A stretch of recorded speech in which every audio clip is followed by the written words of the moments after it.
Hello, friends. I'm a storyteller. I know you're here to escape the chaos of the world and drift into a peaceful night. But tonight's story, it's not just here to calm your mind.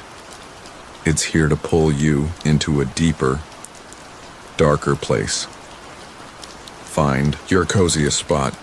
Close your eyes, let the sound of the rain wash away the weight of your day. Please, subscribe and comment below.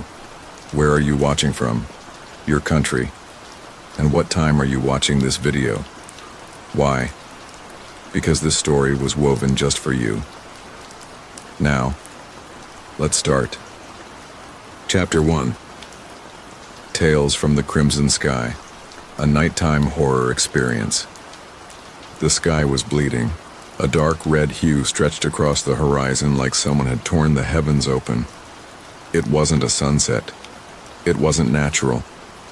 The clouds didn't drift. They pulsed. Slowly. Rhythmically. Like lungs struggling to breathe. But Nolan didn't know that stepping outside would lead to the first disappearance. Tonight, the crimson sky would show its hunger. It started with a stillness, not silence, because silence has a texture, a presence. This was deeper, as if the world had stopped spinning and no one noticed but him. Nolan stood barefoot on the porch, the cold wood pressing into his soles. His feet were already numb from the chill, but his attention was focused on the sky. It had been like this, for hours, that oppressive red. His phone was clenched in his hand, but the call to his sister Claire had gone unanswered. Not even a message, not a hint that she was anywhere nearby. He tried calling his neighbor, but the phone signal flickered, then vanished again. The screen was blank. The town below him, Graveshill, was drenched in the red light. Rooftops glowed like embers. Cars were parked empty. Streetlights flickered once, then died. The world was caught in that eerie light, yet the stillness held, unnatural, unbroken. No one was moving. There was no wind to break the silence. Only that color, that cursed, impossible red. He should have gone back inside. The house felt safer, with its locked doors and warm spaces. But the sound, the low, droning hum, was coming from the woods. He couldn't ignore it. It wasn't mechanical. It was wet, alive. The hum was growing louder, a resonating vibration in the air. He hesitated for a moment, then made the decision to step down the porch steps. Slowly, with each creak of the old wood beneath his feet, it felt like a warning. Every step felt like an echo, amplifying the eerie stillness of the night. He reached the gravel path leading down the slope. The moment his foot hit the ground, the hum stopped.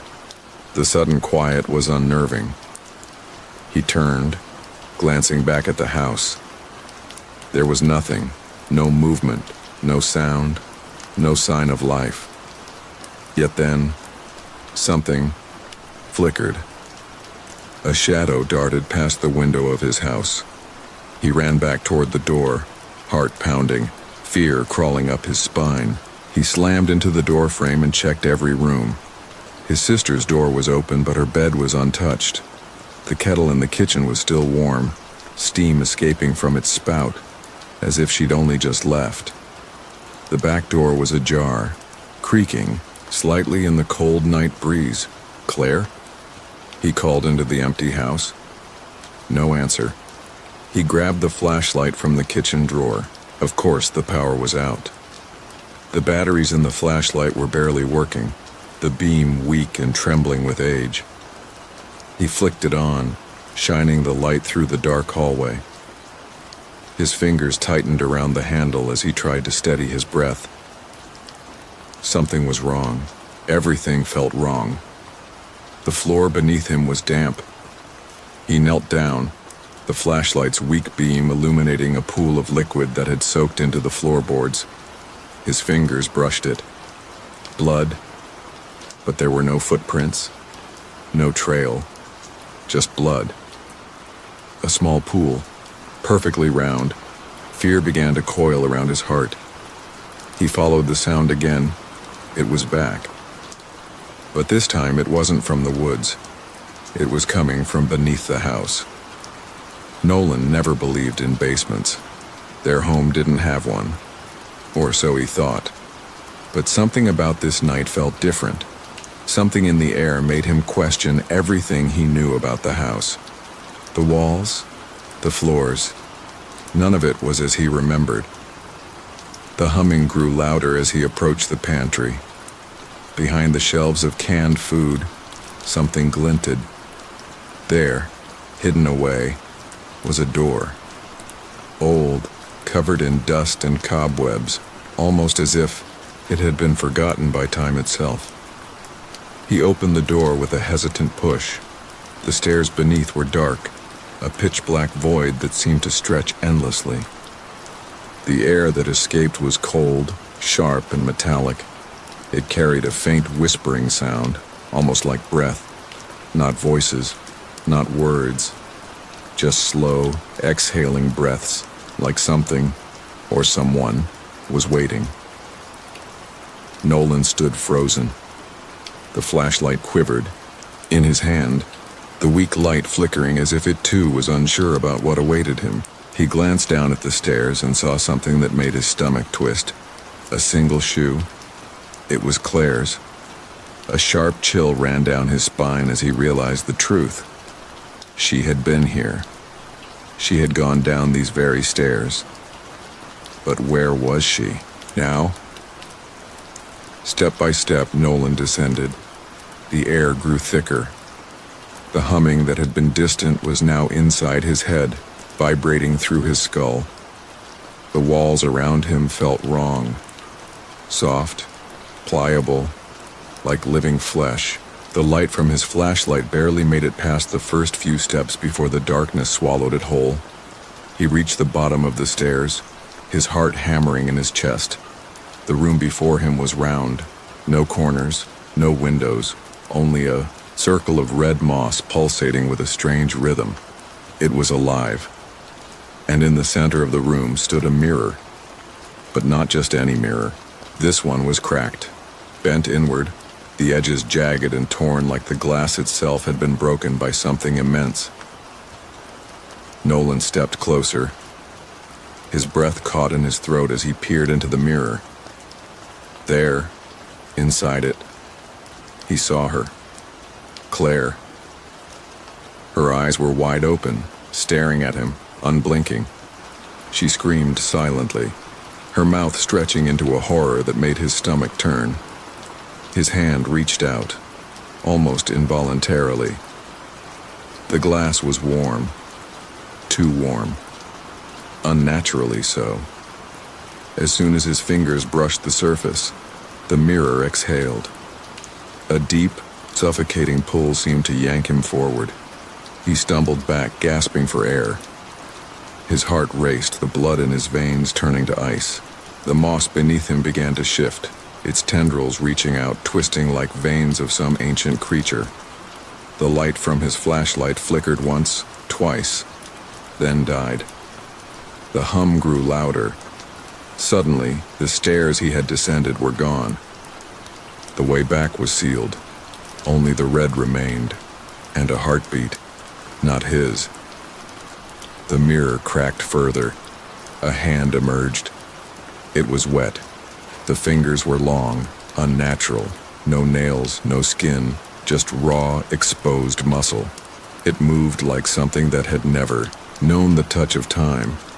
The hand pointed directly at him. The hum was deafening now, and with a flash of light, the flashlight burst into darkness. The silence was absolute. Then, a voice, ancient and hollow, came from nowhere. One entered. Two, remain, he screamed, his voice breaking, but no one would hear him. Not in this town, not tonight. The crimson sky pulsed again, and far above, in the quiet streets of Graves Hill, A second porch light flickered, but the worst was yet to come. The town of Graveshill had always felt small to Nolan. Quiet. Empty. It wasn't the kind of place people flocked to. It was more the kind of place people left behind.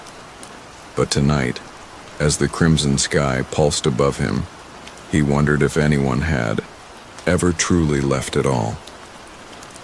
The wind had picked up as Nolan stumbled through the streets, his breath visible in the cold air. The once familiar houses now seemed hollow, their windows shattered like broken promises. Cars sat parked in driveways, but they were still abandoned. The red light bathed everything in an eerie glow, turning shadows into monstrous shapes.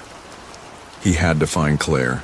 He couldn't explain why he was so sure that she was still alive, still somewhere out there. But the pull, the deep ache in his chest, it told him otherwise. His feet carried him to the edge of town, toward the woods. That same humming sound from earlier was back, echoing faintly through the trees. He'd never been fond of the woods, even as a child. There were rumors, stories the older folks told of strange things in those trees. Things that didn't belong. The air always felt thicker when he ventured into the woods, like something was watching. He reached the tree line and hesitated. The red light from above seemed to distort the shadows, twisting them into grotesque shapes that shifted and flickered at the corner of his vision. The humming grew louder now, reverberating through his bones. Claire. His voice cracked as he called her name, the sound swallowed by the oppressive stillness. But there was no answer. Just the hum. Just the faint rustling of leaves in the wind. Nothing more. He pressed on. The ground beneath him was uneven, the dirt soft from the earlier rain. He stepped carefully, each movement calculated, as though the earth itself might swallow him whole if he wasn't careful. The trees loomed tall and ominous, their branches creaking under the weight of the red sky. It felt like they were bending toward him, watching him, waiting. As he moved deeper into the forest, his thoughts wandered. The town's history, the whispers of things that happened long ago, began to surface. He remembered his grandfather's warnings before he died, words that had seemed nonsensical at the time. "The sky is red," his grandfather had said one night, staring out at the horizon with wide, fearful eyes. The red sky is the sign of the hunger that has always been, a hunger that never dies. Nolan had laughed at him back then. What did an old man know about anything? But now, standing alone in the woods, those words haunted him. The trees began to thin, and Nolan saw the old church. It stood alone on a hill, its stone walls cracked and crumbling. The windows were blackened as though they had been scorched by fire. The steeple loomed like a finger pointing at the blood-red sky. He didn't know why, but something drew him toward it. Maybe it was the desperate hope that Claire was inside. Maybe it was the feeling that whatever was happening in Graveshill, whatever dark force was alive under that crimson sky, was waiting for him there. The door of the church creaked open as he pushed it, revealing a darkened interior. Dust danced in the faint light that filtered through the broken windows, and the smell of mildew hit him instantly. The floorboards groaned beneath his feet as he stepped inside. The silence was deafening. The air was thick with decay. As he moved further in, his foot caught on something soft, and when he looked down, his stomach turned. A shoe. Claire's shoe. He bent down to pick it up, his hand shaking. His heart raced, and his breath came in shallow gasps. The shoe was cold, and as he held it in his hand, he felt a tremor ripple through him. The shoe, once a simple object, now felt like a warning, a symbol of something far darker than he could have ever imagined. He turned, and there, at the altar, stood a figure, Claire. Her back was to him, but he could feel her presence as surely as he could feel the air in his lungs. Her hair hung long and tangled, her clothes torn as if she had been dragged through the dirt. Her hands were outstretched, fingers spread wide, but she wasn't moving. Nolan's pulse quickened. He took a hesitant step forward, but before he could say anything, the ground beneath him shifted. The air grew thick again, the humming sound louder than ever, and the walls seemed to close in on him. "Claire?" he called softly. No answer. The shadows in the room seemed to stretch, growing longer, darker.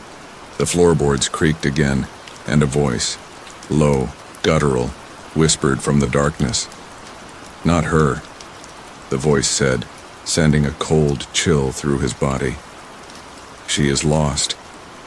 Nolan's breath caught in his throat. He looked at Claire again, but her form began to twist, her limbs jerking unnaturally as though something was pulling at her from the inside.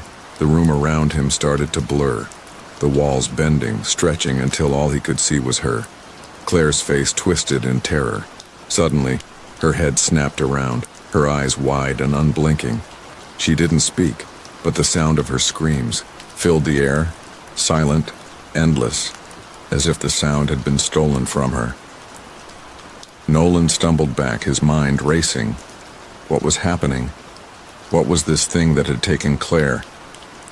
"Get out," the voice rasped again. "Get out before it takes you, too." He turned and ran. His feet slapped against the floor as he sprinted toward the door. But as he reached it, something caught his leg. Something cold, wet, and strong. He looked down. Roots. Thick, twisting roots had emerged from the floor, wrapping around his ankles, pulling him down. He screamed, trying to pull free. But the roots only tightened, dragging him further into the darkness of the church. And then, silence. The hum was gone. The room was still. Only the red sky remained. The ground beneath Nolan's feet felt different now. It wasn't just the dampness in the air, or the oppressive weight of silence that followed him. There was something heavier now. An unseen force, pushing down on his chest with every step.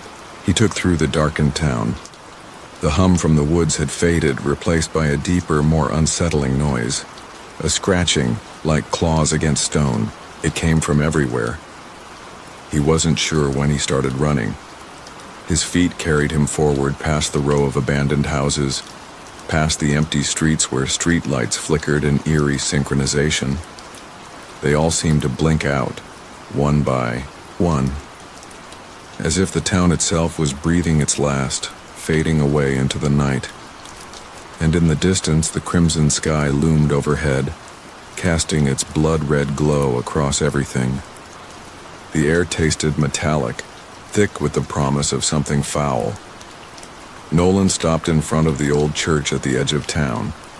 Its tall spires seemed to reach for the sky, as though trying to escape its suffocating glow.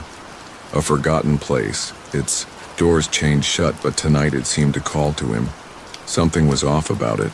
The way the light bent around it, the way shadows twisted unnaturally, as if the building itself was wrong. He stepped toward it. The door creaked open.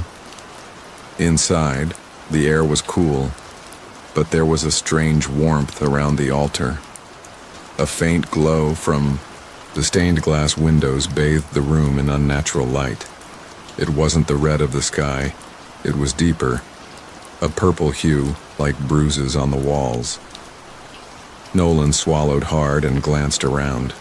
The pews were covered in dust, untouched by time. But there was something else, something moving. A figure, cloaked in shadow, stood near the altar. It was watching him. Nolan froze. His breath caught in his throat. He wanted to scream, to run, but his body refused to obey. Instead, he stepped forward, one hesitant step at a time, the air thick with dread. As he approached the altar, the figure turned. It wasn't human. The face was a mask, a grotesque mockery of a man's features, twisted and broken. It smiled at him, if that's what it was. Nolan could feel the pull now, the weight of its gaze, like something was drawing him in. "Do you feel it?" the figure whispered, the voice like gravel being scraped across bone. Nolan shook his head, unable to speak. "You will," the figure continued, its voice a low rasp. "The sky is hungry, and it will consume all of us."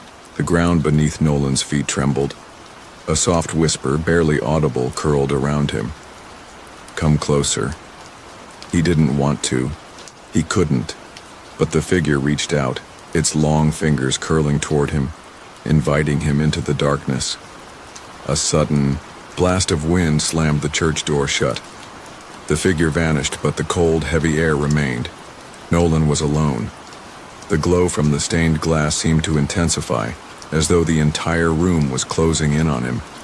He could hear it now, a pulsing sound like the beating of a heart. A door behind the altar swung open. Without thinking, Nolan rushed toward it. He could feel his legs moving of their own accord, carried by some unseen force. As he stepped into the room beyond, the darkness swallowed him whole. The door slammed shut behind him, sealing him in. It was the smell that hit him first. Something rotten, something decaying. He turned, flashlight trembling in his hands. The walls were covered in strange symbols, scrawled in what appeared to be blood. A large cracked mirror stood at the far end of the room. It was dirty, but there was a reflection, one that didn't belong. Nolan's own face stared back at him. But there was something wrong. His eyes were hollow, dark pits. His lips were stretched into a smile, unnatural, cruel. The air grew colder. The floor beneath him groaned. Nolan stumbled back, but his feet couldn't find purchase on the floor. It felt like the earth itself was shifting beneath him. He reached out to steady himself, but his hand touched the mirror. The cold glass shattered beneath his touch. A sound erupted, a deep, low growl, like something ancient and hungry had been awakened. The mirror's reflection twisted, contorting as if it were alive. Nolan tried to scream, but his voice caught in his throat. Behind him, he heard the whispers again, louder this time. One by one. And then, the laughter. It wasn't human. It wasn't anything he'd ever heard before. Nolan turned and saw it. Out of the corner of his eye, a figure in the doorway. But it wasn't the same figure from before. No, this one was different. Its body was twisted, its limbs long and distorted. Its eyes were wide, black voids, endless and consuming. It stepped forward, a heavy step that echoed in the room. Nolan felt the blood drain from his face. His heart raced. He backed away, but the figure kept advancing. It was getting closer. Too close. Suddenly, the floor beneath him gave way. He fell. Down, down into the abyss. And as he plummeted into the darkness, the last thing he heard was the figure's voice, distant but clear. Two remain, and then silence. Chapter 2. Nolan's eyes snapped open. The fall, the darkness, the silence. But it wasn't silence, was it? It was the absence of everything. The pulse of the world had stopped, and with it, his own heartbeat.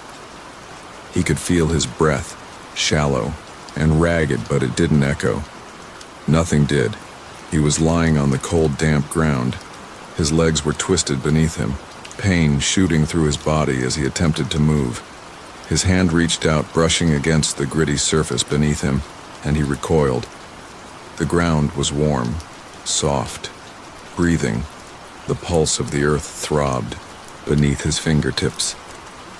Slowly, Nolan pushed himself up, his arms trembling as he forced his body to a sitting position. The air was thick, suffocating. He couldn't see a thing, couldn't hear anything except the low hum growing louder, vibrating through his chest. His flashlight. His mind grasped at the familiar object. It wasn't where he remembered dropping. Edersane.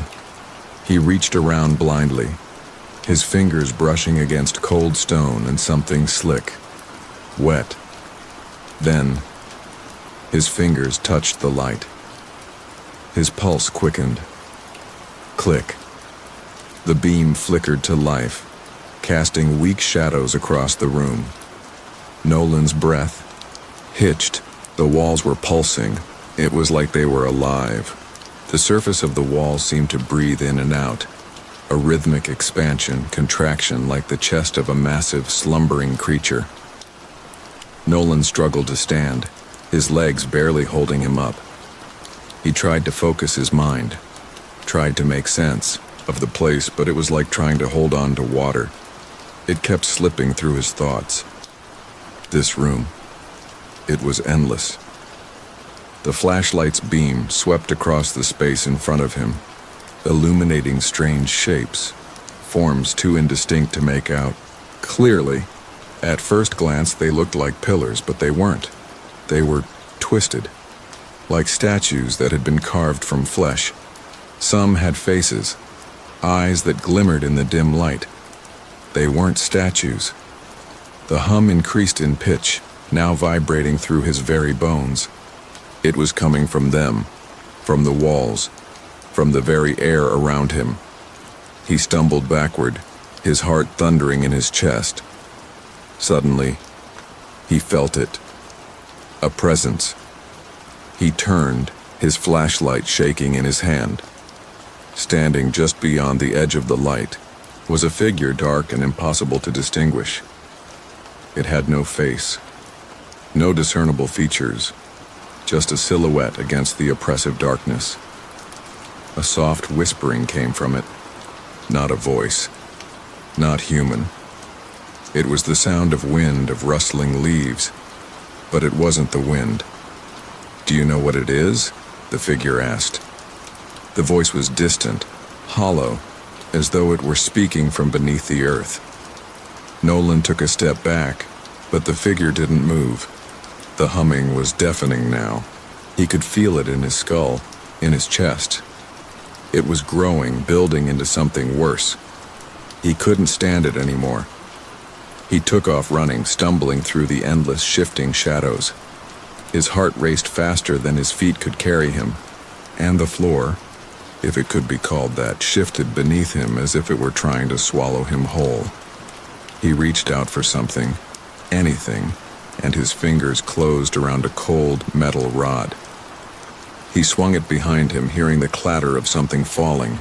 The air was thick. It felt wrong. Everywhere he turned, there was something watching him.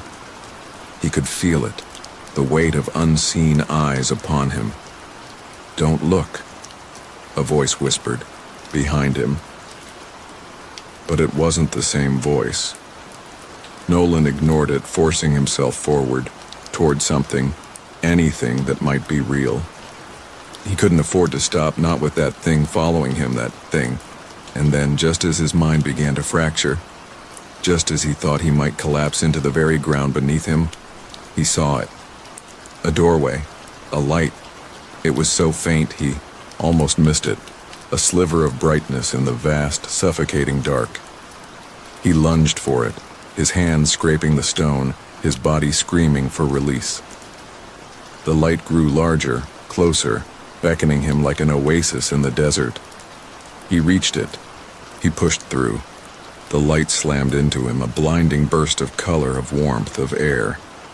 For a moment he thought he might have escaped. He felt the weight lift off his chest, but then he saw it. The figure was still there. But now, it wasn't alone. There were more, dozens of them, lining the walls, in the shadows, their faces hidden, and in the center of the room, the red, the blood-red sky, The same one he had seen earlier was there, hanging above him like a canvas, painted with the same impossible hue. It wasn't a sky. It wasn't real. Nolan blinked, his mind struggling to piece together what he was seeing. The room, the figures, the sky, it was all wrong. The walls began to move again, pulsing, shrinking, expanding. The air grew heavier, darker, and then, in the silence, he heard it. A voice. Close.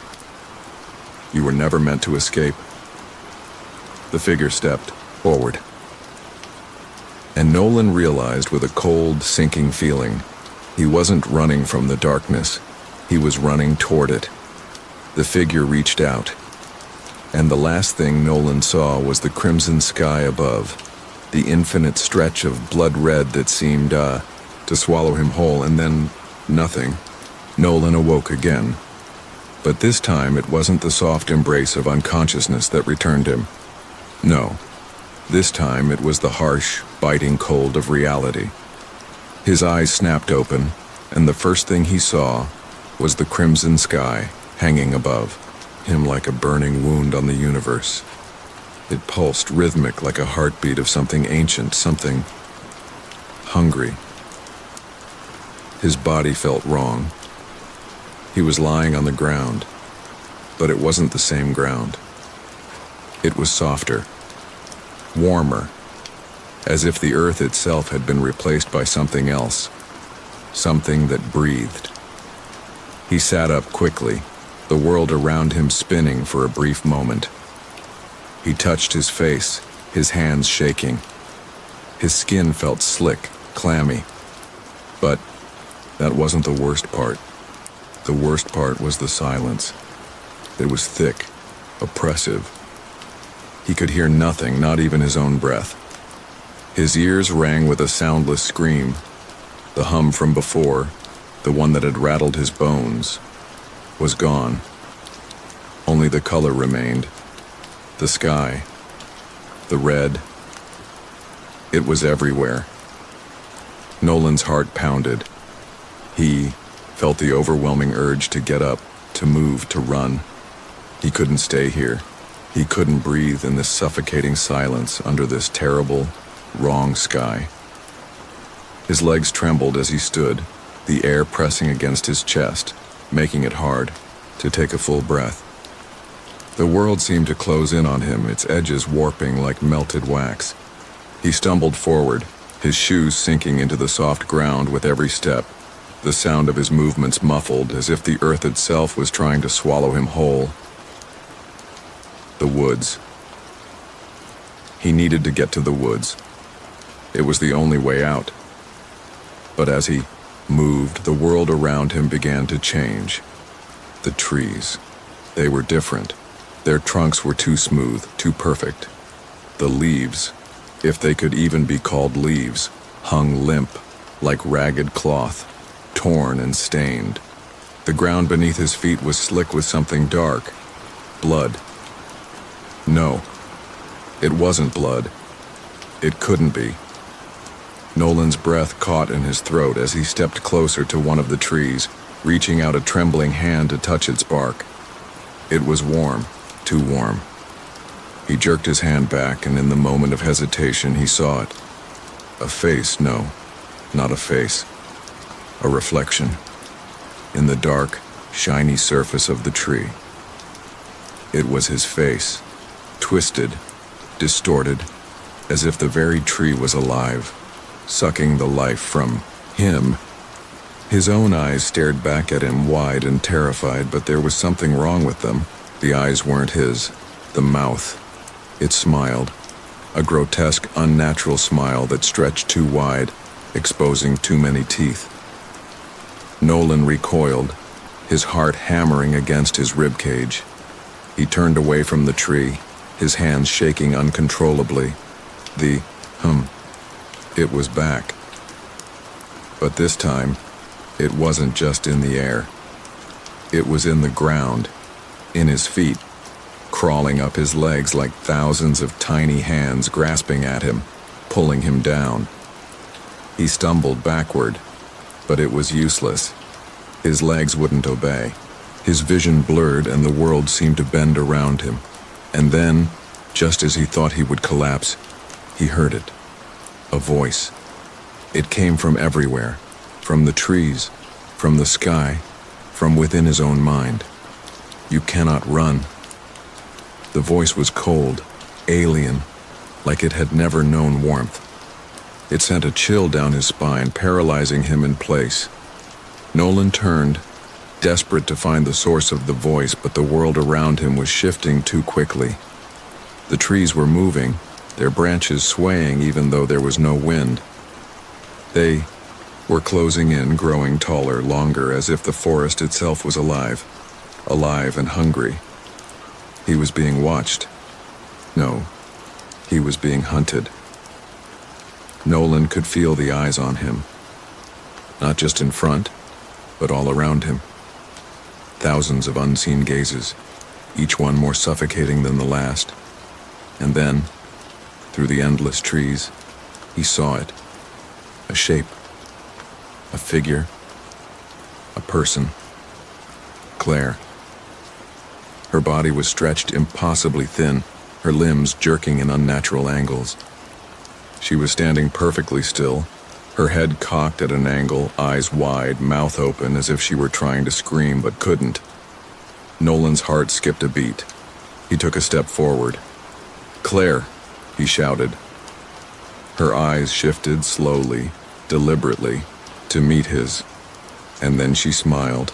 The same twisted smile, the same horrifying grin. And then she whispered, "It's too late for you." Nolan froze. Before he could move, the world around him began to tremble, as if it was about to collapse in on itself. The sky above him pulsed violently, brighter, deeper, until it became too much to bear. Everything shattered. The trees, the earth, the very air. Everything broke apart, splintering into nothing. And in the distance, above the chaos, a new voice called out. A voice from above. Two entered. One remains. Nolan gasped, his breath ragged and frantic as he shot upright. He was no longer in the woods, no longer standing under the pulsating crimson sky. He was back in the house. The air was thick with the stench of dampness and decay, as though the entire place had been abandoned for years. Yet his eyes still stung with the remnants of the horrors he had just witnessed. His body trembled with fear, but he couldn't tell if it was the lingering effects of the nightmare, or if the reality around him had somehow become just as twisted. His heart raced in his chest, and the silence of the room suffocated him. The clock on the wall ticked slowly, too slowly. The house creaked as if it were breathing, the wood groaning under some unseen weight. His eyes darted to the corner of the room where the shadows seemed to move of their own accord. He could have sworn that something shifted there. A figure. No, it wasn't possible. But the reality was stranger than any nightmare. "Claire," he whispered, his voice hoarse. "Where are you?" The only sound that greeted him was the distant hum, the hum that seemed to follow him everywhere. He staggered to his feet, grabbing onto the wall for support. His mind swirled with images. The red sky, Claire's twisted face, the grotesque smile that seemed to be forever etched into his memory. He needed to find her. He couldn't lose her. He couldn't let whatever was happening consume her too. He stumbled into the hallway, his feet dragging across the cold floor, the house growing colder with every step. Everywhere he looked, the house seemed to bend and twist in ways it shouldn't.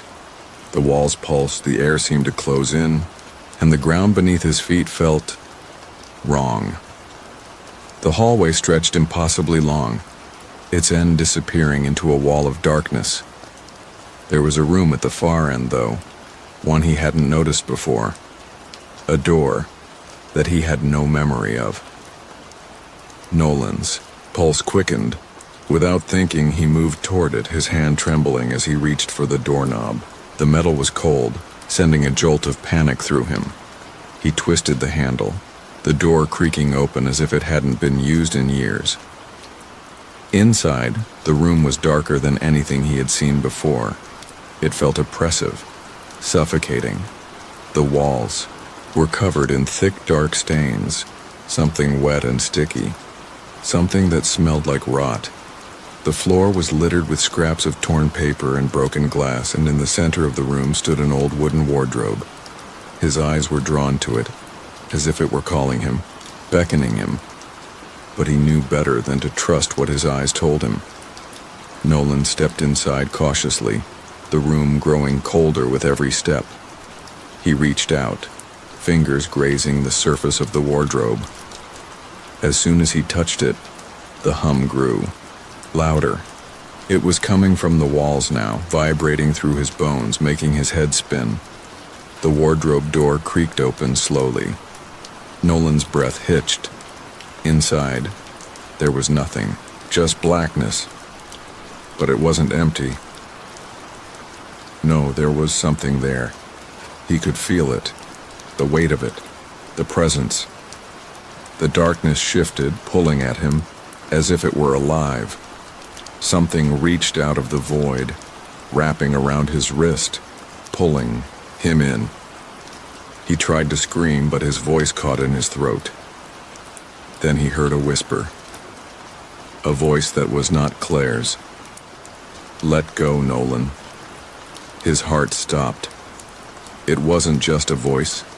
It was a command, and the moment he heard it, the darkness surged forward, swallowing him whole. The door slammed shut behind him with an explosive bang, and everything went silent. Nolan didn't remember falling, only the cold, the kind of cold that seeped into your bones and whispered that time didn't matter anymore. There was no wind, no echo, no gravity, just a scent, endless and soundless, through the void behind the wardrobe. And then, with no warning at all, he landed. Hard. He gasped as the breath was punched out of his lungs. The floor beneath him wasn't made of earth or wood. It was warm, fleshy, like a living carpet. As he tried to move, it pulsed beneath him as though reacting to his weight. He pushed himself up on shaky arms. His palms sank half an inch into the slick, sponge-like surface. The scent hit him next. Rotten copper and spoiled milk. Nolan gagged, his stomach turning. Where the hell was he? Around him the space was cavernous. A massive chamber lit only by the faint red glow that seemed to seep from the walls themselves. There were no windows, no doors, only that humming again. But now it wasn't distant. It was inside his ears, his chest, under his skin. He stood slowly, legs wobbling. His jeans were damp with whatever oozed from the floor. The air was heavy, thick like syrup, each breath an effort. Ahead, a faint shape moved. His heart slammed into his ribs. He froze. Was it Claire? Claire? He croaked, voice dry and cracking. Is that you? The shape didn't reply. It only twitched. He stepped forward cautiously. As he got closer, the thing came into view. It wasn't her. It had been human once, maybe. But now it was contorted, arms elongated, mouth wide open in a silent scream, and its skin melted, like wax held too close to a flame. From its sockets, black tears flowed. He staggered back, hand over his mouth. Something scratched beneath his feet. He looked down. There were symbols carved into the fleshy floor, dozens, hundreds, glowing faintly, pulsing in rhythm with the hum. Some looked like letters, others resembled eyes. And one of them, he recognized it, a crude figure of a woman beneath a bleeding sky. His mind flashed back, the mural in town, painted on a collapsed building. He remembered now. As a kid, he'd asked his grandfather about it. The sky that bleeds and births the old hunger. his grandfather had whispered. "Don't ever look up when it turns red, boy." His grandfather was dead 2 weeks later. A sudden shriek snapped Nolan from his thoughts. It echoed through the OOA chamber, bouncing off unseen walls, a primal, agonized sound that made his knees nearly buckle. He turned and saw her. Claire, at least her face. It was suspended in the air, distorted like it was underwater, flickering between real and reflection. Her mouth opened, but her voice didn't come out. Instead, he heard something wet move behind him. He spun around. A mirror. Freestanding, cracked, breathing, the same as before, but this one had him inside it. Not his reflection. Another Nolan. Pale, thin, eyes too wide, smiling too hard. The other Nolan moved its hand, and so did he, involuntarily, like a puppet pulled by strings. He resisted, struggling to raise his hand in the opposite direction. The mirror pulsed. Behind it, something grew, shaped with too many limbs, mouths where there should have been eyes. And at its center, Claire's face weeping without sound. The mirror Nolan opened his mouth. "Two entered," it said. "One shall remain." Nolan stumbled back. "No," he whispered. "No. I'm getting her out. I'm not part of this." But the chamber groaned, the floor rippled. All around him, the fleshy walls opened into mouths, dozens of them, chanting in broken voices. She was offered. He followed. "They shall feed." The humming reached a crescendo, and the red deepened. Blood now dripped from the ceiling, sizzling as it hit the floor. It smelled sweet. The mirror began to expand. The reflection twisted. The other Nolan stepped forward, out of the glass. Nolan ran. He darted across the chamber, slipping and skidding, the flesh below him quivering in protest. The mouths howled. The walls stretched like rubber, trying to close around him. He saw a ladder. Chapter 3. Rusty. Old. Leading into darkness above. He didn't think. He climbed. Each rung burned his hands, but he climbed anyway. Below him, the mirror shattered with a howl. 1,000 shards flew toward him, embedding themselves into the walls around the ladder. One grazed his leg. Warm blood spilled, mixing with the dripping ceiling. He kept going. Up, up, up, until the hum stopped, and he emerged into silence. He blinked. He was standing in his childhood bedroom. The walls were the same pale blue. The bunk, beds, the dinosaur posters, the smell of dust and comfort. His heart pounded. How was this possible? Was he dreaming? "Hey," said a voice. He turned. Claire sat on the top bunk, legs dangling. She looked normal, like when they were kids, maybe 10 years old, smiling, holding a walkie-talkie. "Did you forget the secret code?" she asked. Nolan stared at her. Tears welled in his eyes. "Claire," he whispered. She smiled wider. "You gotta remember it, or else they won't let us out." His lips trembled. "Claire, I tried to find you. I went down there. I saw..." Her smile faded. She looked past him, toward the door. "They're listening," she said softly. "Don't say their names." Whose names? But before she could answer, the sky outside the window cracked open. Literally. A jagged fissure tore through the air, and behind it, red light poured in like lava. Claire's eyes rolled back. Her body convulsed. The room flickered. The walls began to melt. He rushed to her, but she dissolved in his arms. No scream, no goodbye, just ash. And from the hallway came a whisper. "You were warned." Back in the chamber, a heartbeat resumed. Not Nolan's, not Claire's. Something older, hungrier, and high above Graves Hill, the crimson sky pulsed again. This time, longer. This time, watching. The ash didn't fall. It hovered. Tiny gray flecks hung mid-air, motionless, suspended like thoughts left unfinished. Nolan stood in the middle of what used to be his childhood room, but the walls had dissolved. The ceiling gaped open to the bleeding sky, and the air was wrong. Too thick, too loud. The hum returned, low, intimate, like a voice buried inside his skull. He staggered back. The floor beneath him had become a narrow bridge, flesh stretched tight between two cliffs of bone. Below, a red abyss churned with movement. Shapes, limbs, faces. They didn't float, they writhed. He looked up. Claire was gone again, and the voice came clearer now. Remember the code, or feed the soil.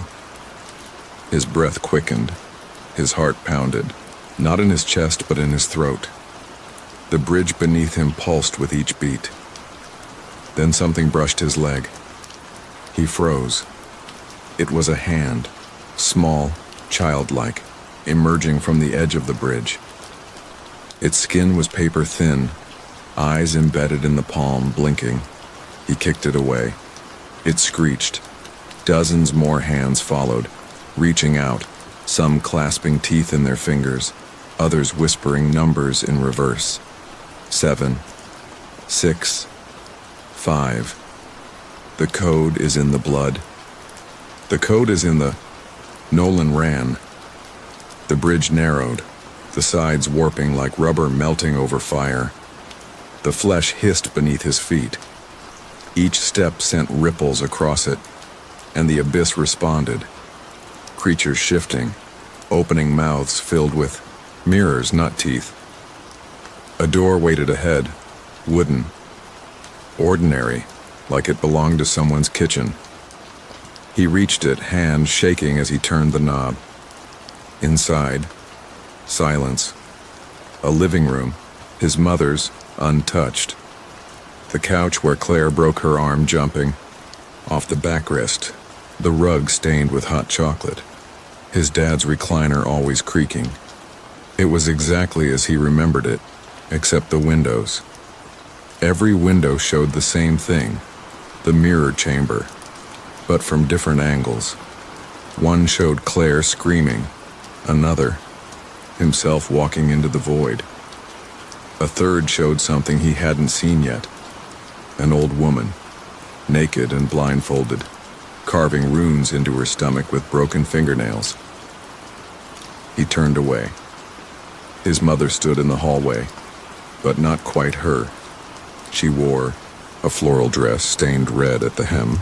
Her eyes were mirrors, her mouth stitched shut. She held out a hand. Nolan didn't move. Then she spoke. Not from her mouth, but from the walls. You were supposed to forget. That's the deal. One sacrifice, one memory, but you broke the rhythm. What do you want? Nolan asked, voice shaking, her head tilted. Your code. Your guilt. Your blood. He backed away, but the room warped. Suddenly he was in the pantry again. The hidden door gaped open. He didn't remember reopening it. From the blackness below, a breath rose. Familiar, hot.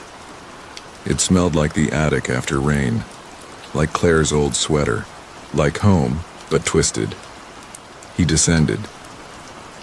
Again, each step beat like a drum in his chest. The walls this time were not breathing. They were watching, eyes, hundreds, each blinking in rhythm with the hum. One eye, directly beside his face, whispered, "Red, sky and morning, the children give warning." He reached the bottom, but there was no chamber this time. Just a narrow hallway lined with mirrors. Each reflected a version of him, older, younger, monstrous, hollow. One had no mouth. Another bled constantly from the eyes. At the end of the hall, Claire, kneeling, sobbing. He ran to her, dropped to his knees beside her. "Claire," he whispered. She didn't look at him, just kept whispering. "Red, red, red, red, red, red, red, red." He grabbed her shoulders. "It's me, I'm here, we can go." She looked up. It wasn't her. The face peeled off like wet paper. Beneath it, the old woman, smiling. "You forgot the code," she rasped. "So now it feeds." She lunged, but before she could touch him, the hallway erupted with noise. A scream. From all the mirrors at once, they shattered inward, revealing a new space, a spiral staircase, made of ribs, leading down. Nolan had no choice. He fled downward. Hours, maybe minutes passed. Time bent. His feet bled. His breath came in shallow bursts. But the bottom arrived, a vast cathedral of bone. Red light poured from cracks in the ceiling. The pews were made of twisted limbs. At the altar, something waited. Not a god, a wound. A gash in reality itself, pulsing, weeping light and shadow. And before it knelt two figures, Claire and himself, both chanting. He stepped forward. "Stop," he said. They did. But the wound opened wider. From inside, a voice that made his bones ache. "We remember. So you must forget." Claire turned, her mouth stitched shut. Tears ran up her cheeks. The other Nolan stood smiling. He extended a hand. "You broke the pact," he said. "What pact?" Nolan growled. "The one that keeps the world turning. One memory lost. One person vanished. That's the rule. You remembered her. So now you take her place." "No," Nolan hissed. "Yes," the wound said. The cathedral began to collapse. Claire screamed silently. The ground shook, and Nolan knew. If he didn't give something up, they'd both be lost. He grabbed the other Nolan, pulled him into the wound. The scream was unbearable. Nails on glass, blood on fire. The wound closed. Silence returned. Claire collapsed. The altar vanished. He woke up in bed. His bed. Morning sunlight poured through the window. Graves Hill looked normal. The sky, blue. He rushed to Claire's room. She was there, sleeping, breathing, real. He wept, held her hand, but as he turned away, he saw it. On the mirror behind her door, you gave the code. The hunger sleeps, for now, and far off. Behind the blue sky, something red blinked once, still watching, still waiting. The quiet didn't last. It never did. 2 days had passed since Nolan woke up in a version of Graves Hill that felt correct. The red sky was gone, Claire was alive, and nothing had tried to crawl through the walls. On the surface, everything was back to normal. But underneath his skin, Nolan could feel it. A vibration, a rhythm that didn't belong, like a second heartbeat. It pulsed at night, especially when he looked in the mirror. Claire didn't remember anything. Not the basement, not the mirror, not even the night she went missing. She said she'd fallen asleep early and had weird dreams about eyes in the floor and a girl made of teeth. But that was it. No fear, no trauma, no scars. He should have been relieved. He wasn't. On the third night, the sky turned pink. Not quite red, but close. Nolan stood on the porch, gripping the railing. The wood no longer creaked underfoot, it pulsed. Just slightly, barely enough to notice. But it was breathing. The neighbor's dog barked at nothing for 12 minutes straight. Then, vomited feathers and went quiet. Across the street, an old man stood motionless in his window, staring directly at Nolan. He didn't blink. At midnight, Nolan woke to the sound of Claire humming. The tune was unfamiliar, slow, dissonant, like a lullaby sung backward. He followed the sound, padding softly through the house. Her room was empty, her bed untouched. Again. He heard the humming from beneath the floor. His stomach twisted. He went to the pantry. The hidden door wasn't there anymore. Instead, there was a small black key hanging from a meat hook in the ceiling, swaying slightly. It was warm to the touch, oily. The second he took it down, the floor shuddered, and a new door appeared beside the fridge. It hadn't been there before. Wooden, carved, black veins pulsing across its surface. He used the key. The lock sighed. It didn't click. It sighed. The stairs were different this time. No longer wood. They were vertebrae, stacked and twisted, each step squirming slightly under his weight. His breath caught in his throat as the temperature dropped, a cold so sharp it buzzed in his teeth. On the 12th step, a mouth opened on the wall and whispered, "You shouldn't be here." "But you are." He didn't answer. He couldn't. His jaw was stiff, his tongue heavy. When he reached the bottom, it wasn't the same basement, not even close. It was a corridor made of scar tissue. The walls pulsed softly, leaking steam with every breath. Symbols were carved into the floor, veins that glowed softly with a dull crimson light. At the far end, a door. He moved forward, footsteps, squelching. Each symbol he passed flickered. One said, "Memory is flesh." Another, "Time bleeds backward." He reached the final door. It was mirror smooth. Not glass, not wood, something in between. Reflected light but distorted it. He touched it and it opened inward like melting wax.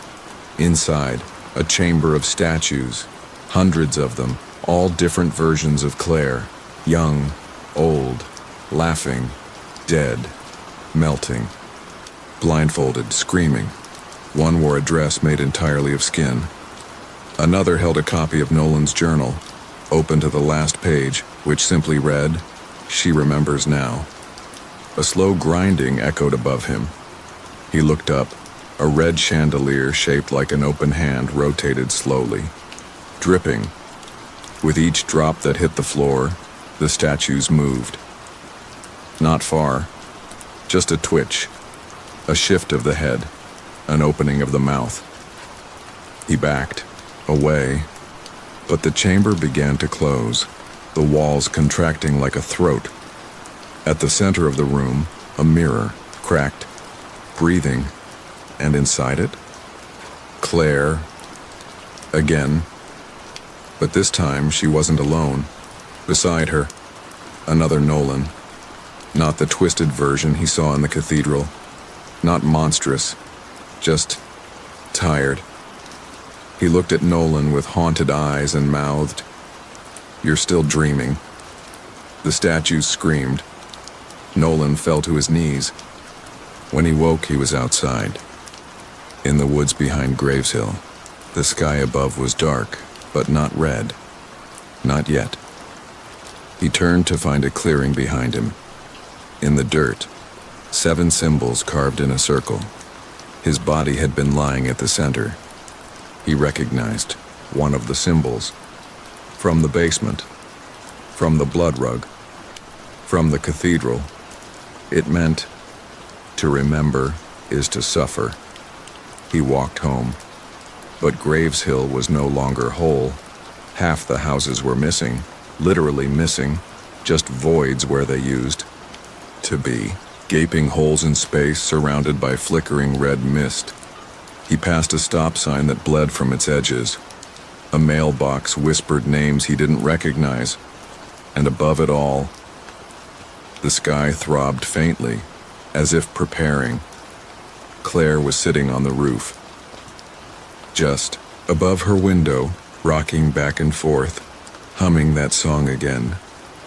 "Claire," he called softly. She looked down. Her eyes were black, completely. No whites, no iris, no pupil, and she smiled, not cruelly, but like someone who'd accepted something horrible. "It's almost time," she said, voice distant. "For what?" "For the remembering." Then she jumped, landed perfectly, didn't flinch, didn't blink. She walked past him, into the house. He followed. In the living room, the walls were covered in newspaper clippings, all dated decades ago, all about Graves Hill disappearances. Every 50 years, always one survivor, always during the Crimson Bloom. An event no one remembered after it ended, except the survivor, and now Nolan understood. He wasn't just a survivor. He was the next witness, the one who would be left to carry the memory, the one who would live long enough to forget, and then remember again. Claire sat by the window. The sky turned red. No transition. No delay. Just red. Immediate. Absolute. From the sky, it rained ash again. Not soft. Not floating. This ash screamed. The ground split open. The hum returned. Louder now. Words formed in the vibrations. This is not the end. This is the beginning, repeating itself. And behind them, from the mirror on the wall, another Claire emerged, bleeding from the eyes, mouth sewn shut. She pointed at Nolan, then at the ceiling. He looked up. Second mirror hovered there, and in it, him alone, screaming, forever. The sky was bleeding. A dark red hue stretched across the horizon like someone had torn the heavens open. It wasn't a sunset. It wasn't natural. The clouds didn't drift. They pulsed, slowly, rhythmically, like lungs struggling to breathe. But Nolan didn't know that stepping outside would lead to the first disappearance. Tonight, the crimson sky would show its hunger. It started with a stillness, not silence, because silence has a texture, a presence. This was deeper, as if the world had stopped spinning, and no one noticed but him. Nolan stood barefoot on the porch, the cold wood pressing into his soles. He clutched the phone tighter, but no one picked up. Not his sister, not his neighbor. The signal bar blinked, then vanished. Again. The town below him, Graves Hill, was drenched in the red light. Rooftops glowed like embers. Cars were parked, empty. Streetlights flickered once and then died. There was no wind, only that color, that cursed, impossible red. He should have gone back inside, but the sound, that low, droning hum, was coming from the woods. And it wasn't mechanical. It was wet. Alive. He descended the steps, slowly. Each creak of the wood behind him felt like a warning. The moment his foot touched the gravel path, the hum stopped. He turned. A shadow darted past the window of his house. He ran back, heart pounding. Nothing was there. He checked every room. His sister's door was open, her bed untouched. The kettle was still warm. The back door was slightly ajar, swinging slowly, as if someone had just left. "Claire?" he called. No answer. He grabbed the flashlight from the kitchen drawer. The power was out. Of course it was. The batteries were half drained, the beam trembling with age. He noticed something odd. The floor in the hallway. It was damp. He knelt. Touched it. Blood. But there were no footprints. No trail. just blood. A small pool, perfectly round. He followed the sound again. It was back, but not from the woods this time, from beneath the house. Nolan never believed in basements. Their home didn't have one, or so he thought. The humming grew louder as he approached the pantry. Behind the shelves of canned food, he saw it, a door, hidden, old, covered in dust and cobwebs. He opened it.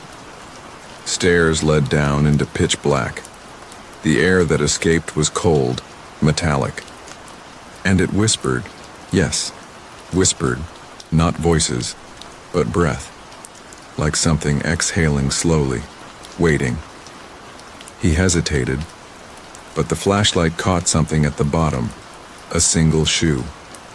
Claire's. He descended, step by step. The humming pulsed with every footfall. The walls were not concrete. They were soft, pliable, breathing. He reached the bottom.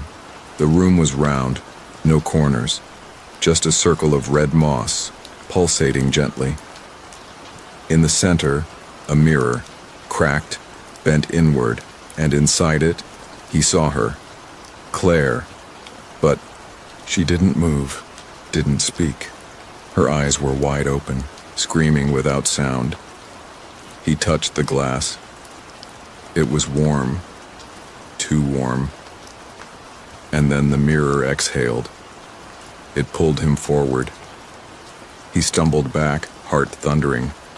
The moss on the floor began to writhe. Tiny veins of light crawled across it. Something was waking up. He turned to run, but the stairs were gone, only the red and a heartbeat, not his. The mirror cracked further. A hand emerged. Wet, long fingers.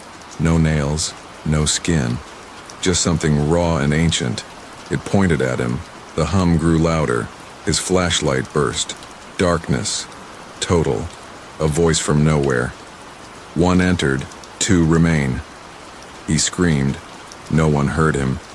But the crimson sky pulsed again, and far above, in the quiet streets of Graveshill, a second porch light flickered.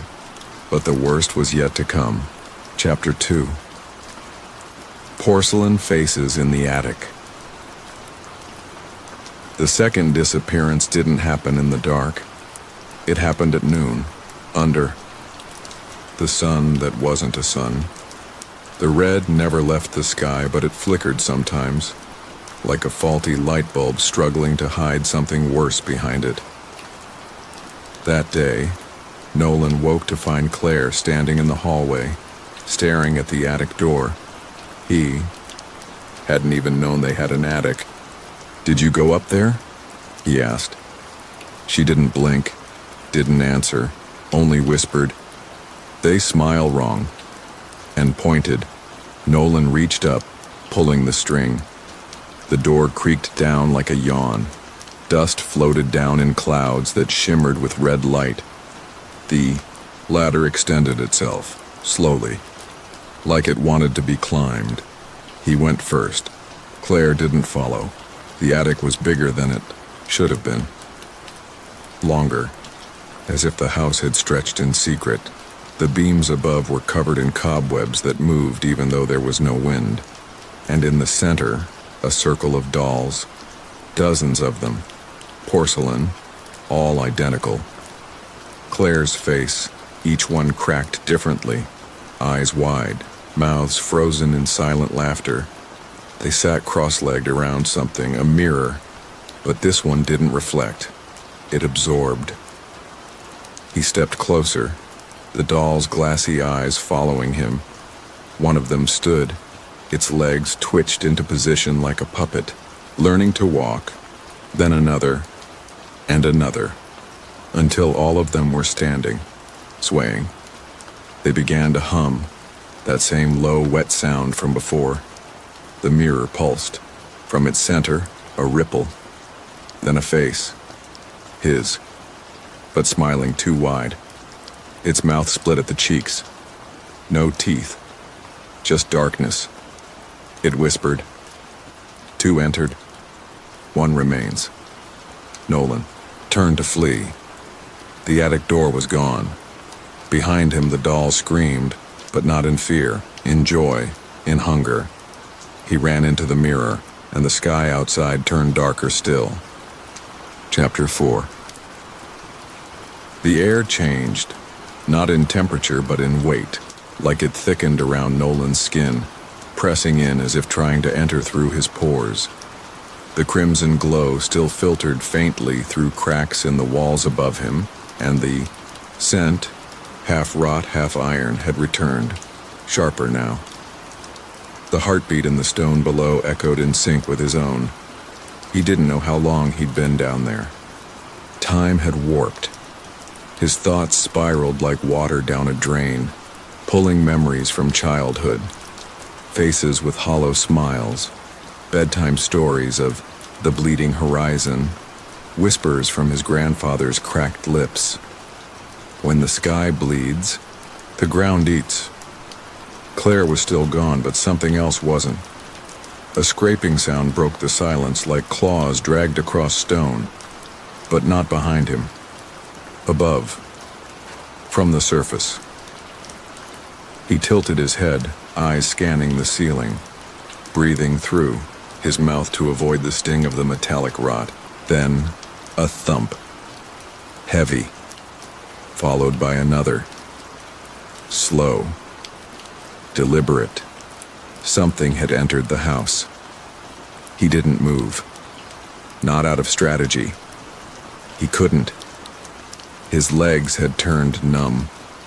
He crouched against the curved wall, its surface still pulsing like the inside of a lung. Cold sweat coated his back. Every breath he took felt borrowed. Then he saw it. Light. Not red this time. White. A beam flickered in the stairwell that hadn't existed moments ago. A flashlight, maybe. A silhouette followed it. Someone, or something, descending the spiral that had replaced the vanished stairs. But the shape didn't walk. It hovered, barely touching the ground. Its movement smooth, almost fluid. Nolan's hand went instinctively to the rusted pipe he had grabbed earlier. He didn't remember picking it up. His fingers trembled around it. His muscles locked in place. The shape drew closer. He could hear breathing now. Not human. Deep and wet, like something bubbling in a cave. It reached the final step and stopped. The beam from its light swept across the chamber. It didn't flicker, but Nolan's shadow did, twisting, stretching unnaturally as the light passed. His heart thundered against his ribs. The being spoke. Not aloud. Inside him.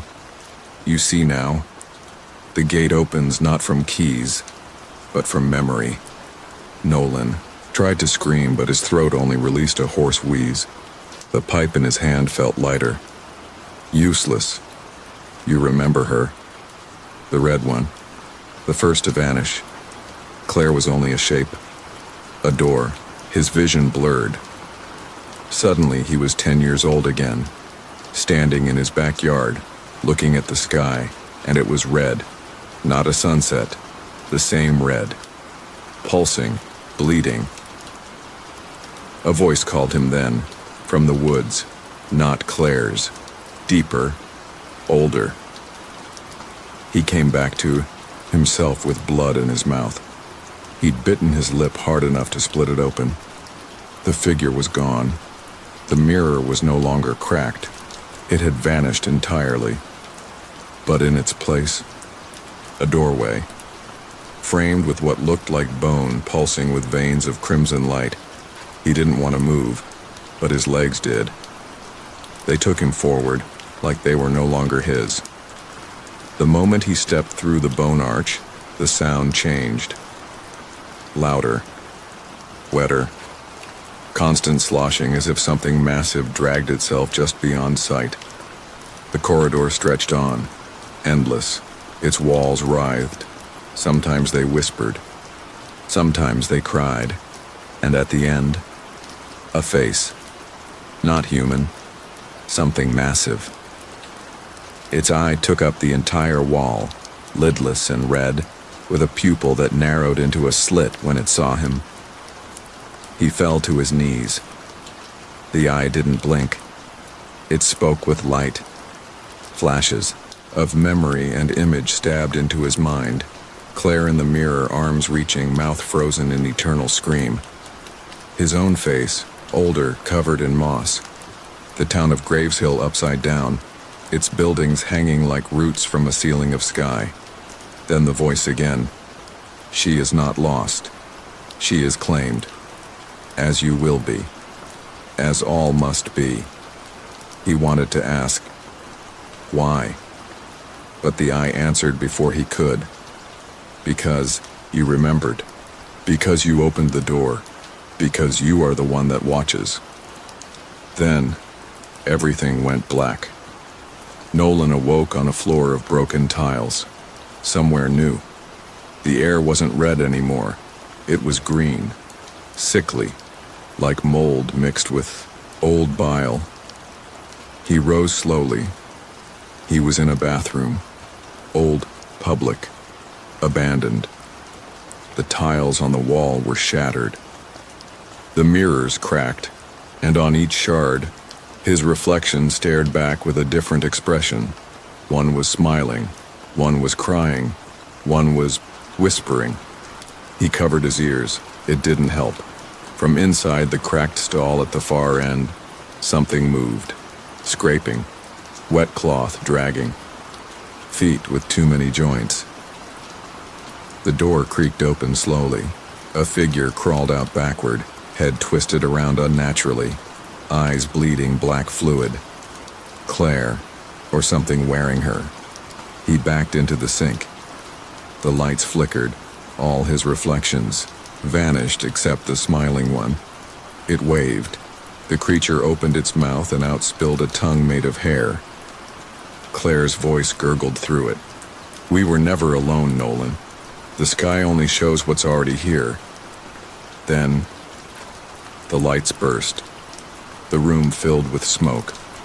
When it cleared, the creature was gone. Only a single handprint remained on the mirror, burned into the glass. Still warm. A door slammed somewhere distant. He ran toward the sound and found himself in a hallway, one he knew from his childhood home. He stopped. Every detail was perfect. The faded rug, the scratch on the wall, the light that never worked. But the photos, all the faces were gone, just silhouettes. Blackened like something had erased the features with fire. And then, his own voice, from behind a door, whispering. He opened it slowly. Inside, a boy sat on the floor. Himself, younger, 6, maybe 7, staring at a coloring book filled with red. Every crayon was red. No lines, just swirls, tornadoes, spirals. The boy looked up. It told me to draw, he said. Nolan's throat closed. It said if I keep drawing, she won't go away. The coloring book flipped on its own. Final page. A perfect drawing of the sky bleeding. The boy stood, eyes bleeding now too. But you stopped, and now, it's hungry. The boy vanished. The lights dimmed, and on the floor, something crawled out from beneath the bed. The same thing he'd seen in the basement. Long fingers, skinless. It pulled itself into the room, and the red returned, like fog pouring through the cracks. Nolan backed into the hallway, but the hallway was now a tunnel. Stone, cold, breathing. He turned and ran, and ran, and ran, until the tunnel opened into the church, or what used to be the church. The pews were melted, the altar replaced by a pit. Around it stood shapes, parishioners made of shadow. Their mouths opened in silent hymn. Above the pit hovered the sky, not the real sky, the bleeding one. twisting like a wound that never closes. From the pit, a voice called, "Claire," weak, distant. He stepped forward. The shadows parted. He looked in. No bottom. Only mirrors, stacked endlessly, each showing a different version of him falling.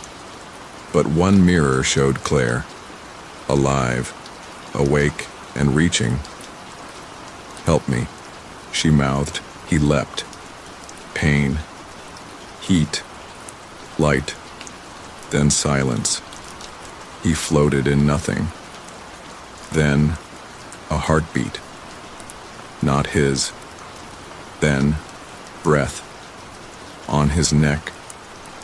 Then, a voice. "You crossed, but you're not the first." He opened his eyes. He was on the street. Graveshill, but twisted. Buildings bent upward. Cars melted. People walking backward. Faces blank. And the sky wasn't red. It was white. And in it, a shadow with wings of ribs. And a mouth that stretched from cloud to cloud, watching, waiting, and far off. Another scream, "Claire," or someone else. He walked forward.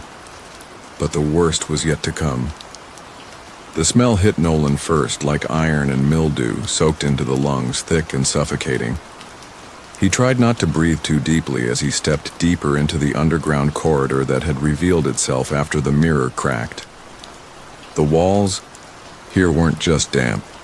They pulsed faintly, as though the entire tunnel were a throat swallowing slowly. Claire was somewhere ahead, or what looked like her. After all he'd seen, he wasn't sure anymore. He didn't look back. There was no point. The passage behind him had closed into a wall of fleshy crimson, ridged and veined like muscle. The only way was forward. His flashlight flickered but stayed alive. The hum was gone now, replaced by something worse. A distant scratching, faint but rapid, like claws dragging across a metal sheet. Sometimes it stopped abruptly. Then it would start again, closer. Nolan's steps were slow, deliberate. Each footfall sank slightly into the mossy floor. He passed a series of niches carved into the walls, each one holding something different. A broken doll, a melted candle, a child's shoe, a jar of teeth. Then came the voices. Not whispers this time, but full conversations, disjointed, layered.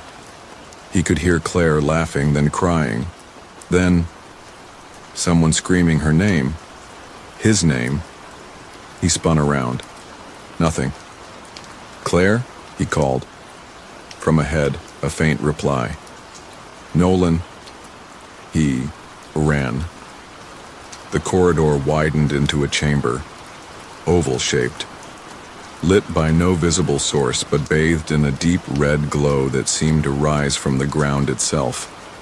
In the center, Claire, or her shape. She was suspended above the floor by thin strands of what looked like thread or webbing attached to her wrists, ankles, and the back of her neck. Her eyes were open, blank. Her mouth moved slightly, forming words with no sound. "Claire!" he shouted, rushing forward. The floor beneath him buckled like a trampoline. He stumbled but kept going. As he reached her, the threads holding her pulsed and twitched, retracting slightly, as if aware of his presence. He reached out and touched her arm. Cold, too cold. Her head snapped toward him. Her mouth opened. No sound. But behind her teeth, a second row. Jagged. Too many.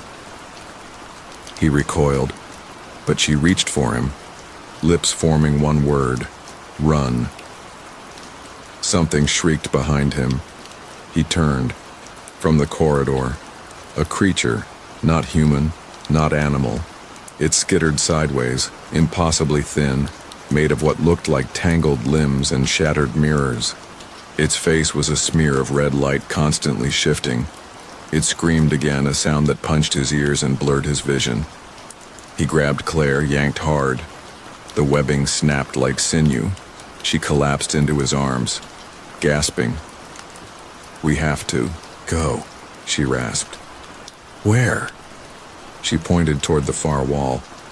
A thin crack of blackness ran down it, pulsing faintly. They ran together. The creature shrieked again, now crawling along the ceiling. Nolan reached the wall and pressed his hand against the crack. It opened. They tumbled through, falling, tumbling, spinning, and landed hard on stone. Above them, sky, but not the red. On this sky was black, starless, wrong. Claire coughed. "It's not over." Nolan helped her up. They were in a ruined town, similar to Graveshill, but everything twisted. Windows grinned. Doors wept black tar. The trees were made of bone. She pointed to a crooked building. "That's where they took the others." "What others?" She looked at him. "The ones who disappeared when the sky first turned." "How long have you been here?" She hesitated. "I don't know. Time doesn't work here." They entered the building. Inside, the walls breathed. The ceiling dripped. Names were carved into the floorboards. Hundreds. Claire found hers. So did Nolan. He stared at the etched letters. Nolan Wrench. Offered. "What does this mean?" But she didn't answer. The wall screamed. Black vines burst from the ground, wrapping around Claire's ankles. Nolan grabbed her, tried to pull her free. The vines hissed, burning his skin. He screamed but didn't let go. A door slammed open, a figure entered.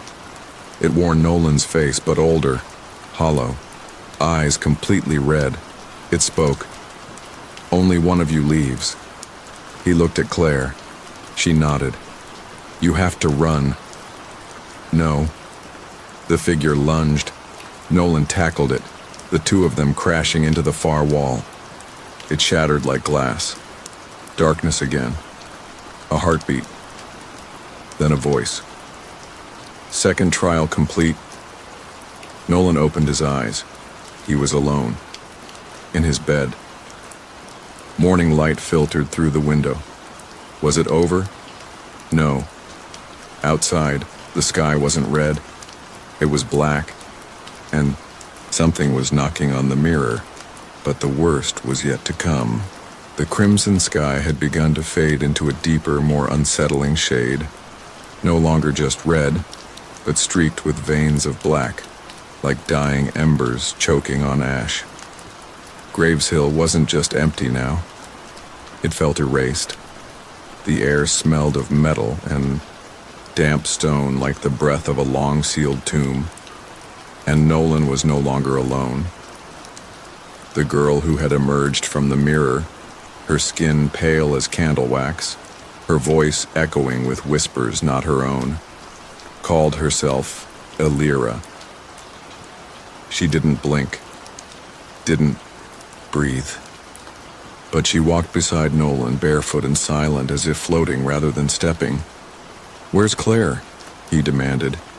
Elira only tilted her head, her eyes glinting with a light that wasn't reflection. It was memory. "She's with the others, trapped in the crimson reflection, like I was." They walked along a hallway that shouldn't exist. One moment Nolan had been in the basement. The next he was here, a corridor of blackened wood lined with picture frames. Each one held not a photo, but a moving image. Loops of lives. People brushing their teeth, screaming in silence, aging in reverse. "What is this place?" Nolan whispered. Elira didn't answer. One of the frames showed his mother. She was in her wedding dress, crying. Then the frame shattered. A low growl echoed through the corridor. From behind them, Elira stopped. "Don't turn around." Nolan froze. The growling got closer. Hot breath touched the back of his neck. It smelled like rust and rot. Then a voice, dripping with phlegm and gravel, whispered, "One more left." A sharp pain sliced across his calf. Nolan gasped and fell forward. But Elira didn't move to help him. Instead, she reached into her own chest. No wound, no blood. Just a slow parting of skin as if it were cloth. From within, she pulled a shard of mirror. She handed it to him. "Use this when you see the eye." "What eye?" But Elira stepped backward and dissolved into ash. The hallway shuddered. The growling receded. Nolan pushed himself up, limping as he followed the corridor's bend. The walls began to bleed. Thin trickles of dark red seeped from the wood, spelling out something in a language he didn't know but could almost feel. "Don't look up." So, of course, he did. The ceiling had vanished. Above him was the sky. Not the real one, but the sky he'd seen that night. The crimson one, pulsing like an open wound. And in the center of it, blinking slowly, was the eye. It saw him. The shard in his hand grew, hot. He pointed it at the eye. The reflection rippled, and then screamed. 1,000 voices burst from the shard, blasting the corridor apart. The walls disintegrated into vapor. Nolan was flung backward, landing hard on wet grass. He was outside, back in Graveshill. But it wasn't the same. Houses were half melted, streets twisted into spirals. The trees had eyes, and they all blinked, in sync with the sky. A figure stood ahead. Claire. Her mouth moved, but no sound came out. She pointed behind him. He turned. The eye was here, not in the sky. It was descending, veins of shadow reaching for him. He ran. Claire followed. Her voice finally broke through the silence. "The mirror in the church. It's still pure, we can trap it." They dashed through the warped town. As they neared the chapel, the eye's tendrils lashed the rooftops behind them. The church door was open.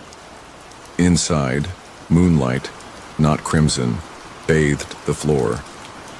A single mirror stood at the altar. Claire pressed her hand to it. "Say your name into the glass." "What? Now?" Nolan stepped forward, heart hammering. "Nolan Avery." The mirror pulsed. The eye shrieked, light exploded outward, and everything went white. But the worst was yet to come. Chapter 5. Nolan's mind raced as the crimson sky above him began to shift, twisting into new forms as though it were breathing, exhaling darkness. He could hear the hum again, distant but unmistakable, a low thrum vibrating through his bones. His flashlight flickered, casting eerie shadows across the deserted streets of Graveshill. Something was wrong. So wrong, he had to find Claire. The vision in the mirror, the way she screamed without sound, eyes wide open, frozen in that otherworldly place, still haunted him. That pull. It was as if she had called to him, and now he was caught in her web. The room beneath the house, the moss that had been alive, writhing as if the very ground beneath him was a living organism. It was only the beginning. A pulse of dread ran through his body, deeper than the terror of the last hours. The worst was still to come. He could feel it in his gut. His feet moved on their own, guiding him back through the empty streets. The wind had picked up, a dry, suffocating gust that scraped at his skin like 1,000 tiny nails. The streetlights flickered again, their faint glow casting long shadows that stretched unnaturally. He looked at the old town hall. The doors were slightly ajar, creaking in time with the wind, inviting him in. He hesitated. What's waiting for me inside? He had to know. He had no choice. Every moment spent in the streets seemed to stretch and snap the fabric of his reality further apart. Nolan's hand tightened around the flashlight, its beam trembling in his grasp. The hum had stopped for a moment, but the air felt thick with something else, something worse. He entered the building. The inside was colder than he remembered, as if the walls themselves had absorbed the darkness from the sky above. Dust lay, thick on the floor, the old wooden beams groaning with the weight of time. A faint light appeared in the far corner of the room, flickering in and out like a candle struggling to stay alight. As Nolan stepped closer, the faintest whisper of a voice echoed in the stillness. One enters, one leaves. The words seemed to twist in his mind, looping like a broken record. He wanted to turn back, but the door was already shut behind him. The flickering light grew stronger, now illuminating a strange symbol carved into the far wall. It was the same symbol he'd seen in the basement, a twisted, circular form with sharp, jagged edges. Nolan stepped closer, his heart pounding in his chest. The air felt heavy, pressing against him, suffocating him. He reached out to touch the bureau symbol, and the moment his fingers brushed against it, the hum returned, louder, more insistent. His body jerked back as a wave of cold washed over him. The shadows seemed to deepen, pulling him closer to the wall.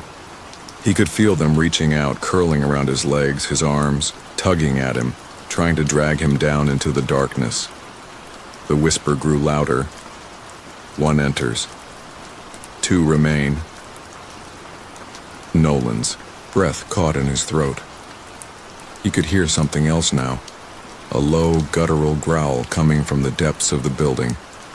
It was as if something ancient and hungry was awakening, its eyes fixed on him. The walls shook, and the lights above him exploded in a burst of sparks, plunging the room into darkness. The coldness intensified, seeping into his very bones. He ran. His footsteps echoed through the empty hall, but it wasn't his own footfalls that he heard.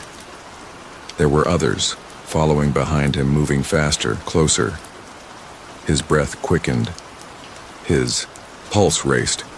Suddenly, the door at the far end of the hall slammed shut. Nolan didn't stop.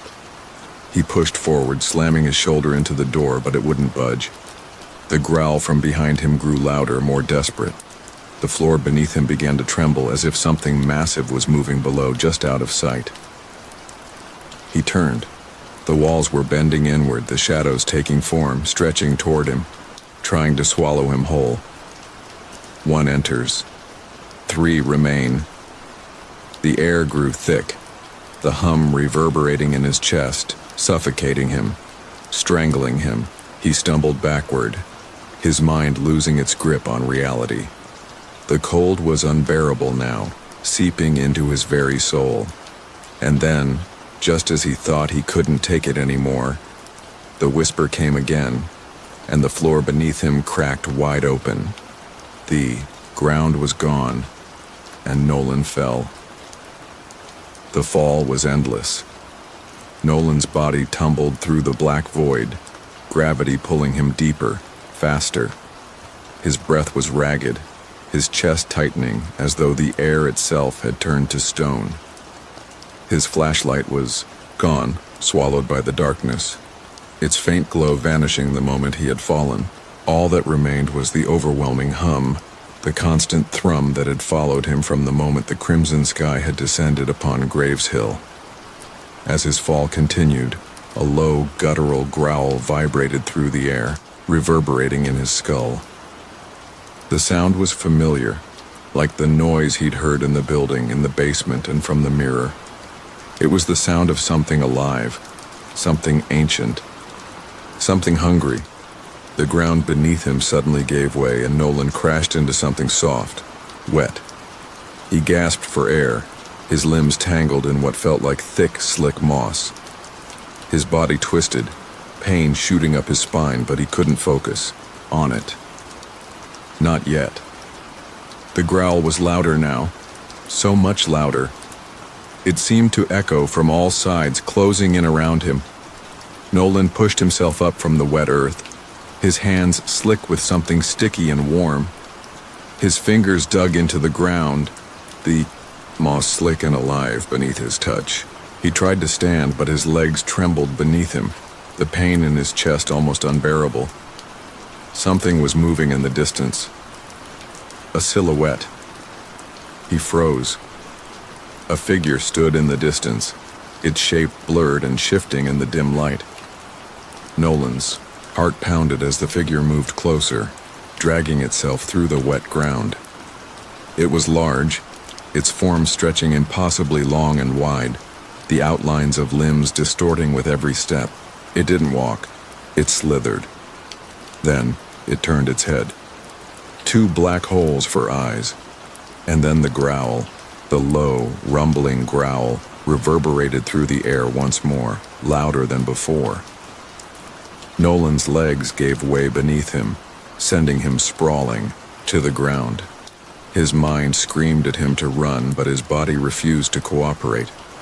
He could feel the pull of the ground beneath him, like something was drawing him into it, sinking him deeper into the earth.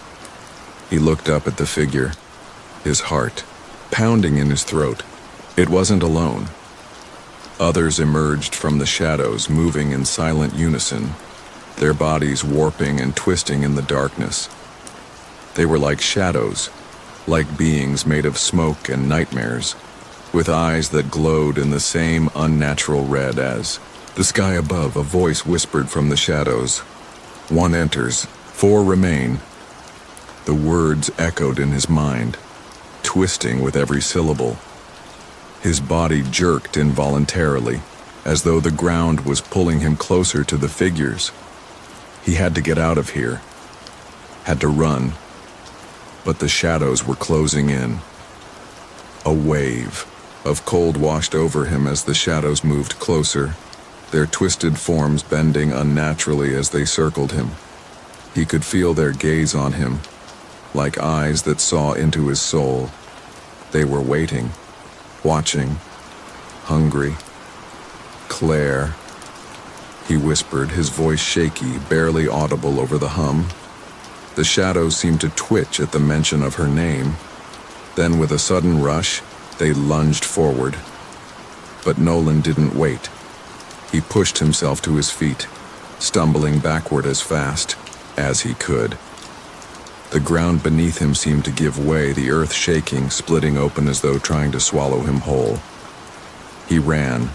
Each step felt like he was wading through thick mud, the shadows at his heels, the growls growing louder in his ears. He could hear them now, too many of them, too many eyes. His heart raced in time with the growling, with the sound of the earth beneath him cracking and shifting. The walls of the world around him were closing in. He could feel their breath on his skin, feel their hunger, their thirst, reaching for him. Nolan's eyes locked onto something ahead. A door. A way out. He ran toward it. The shadows were almost upon him, the cold air wrapping around him like chains, pulling him back. But he couldn't stop. Not now. With a final burst of energy, Nolan reached the door and threw it open. The world on the other side was nothing like the one he had left. It was red. The ground was cracked and barren, the air thick with a suffocating heat. There were no more trees, no more houses, just a twisted wasteland stretching into the distance. And in the sky above, the same crimson hue that had haunted him since the beginning, hanging like a blood-red moon, pulsing with life. The air was thick with the smell of decay, and in the distance Nolan could see movement, shadows crossing the broken earth. He had escaped one nightmare, only to find himself in another. But the worst part? He wasn't alone. The hunt had only just begun. The red sky wasn't fading. It was expanding. Nolan blinked, his mind still spinning from the chaos he had left behind. The world before him wasn't any better than what he had just escaped. The wasteland stretched out in all directions, a barren landscape where the ground seemed to pulse beneath his feet. The sky above him bled into a deeper, darker red like a wound that refused to heal. It hung, thick and oppressive, pressing down on him, He couldn't breathe. Every step he took felt heavier than the last, as though the very air around him was thickening with dread. His chest tightened, his pulse quickening with every glance. Toward the horizon, in the distance, figures moved, shadows that didn't belong in this world.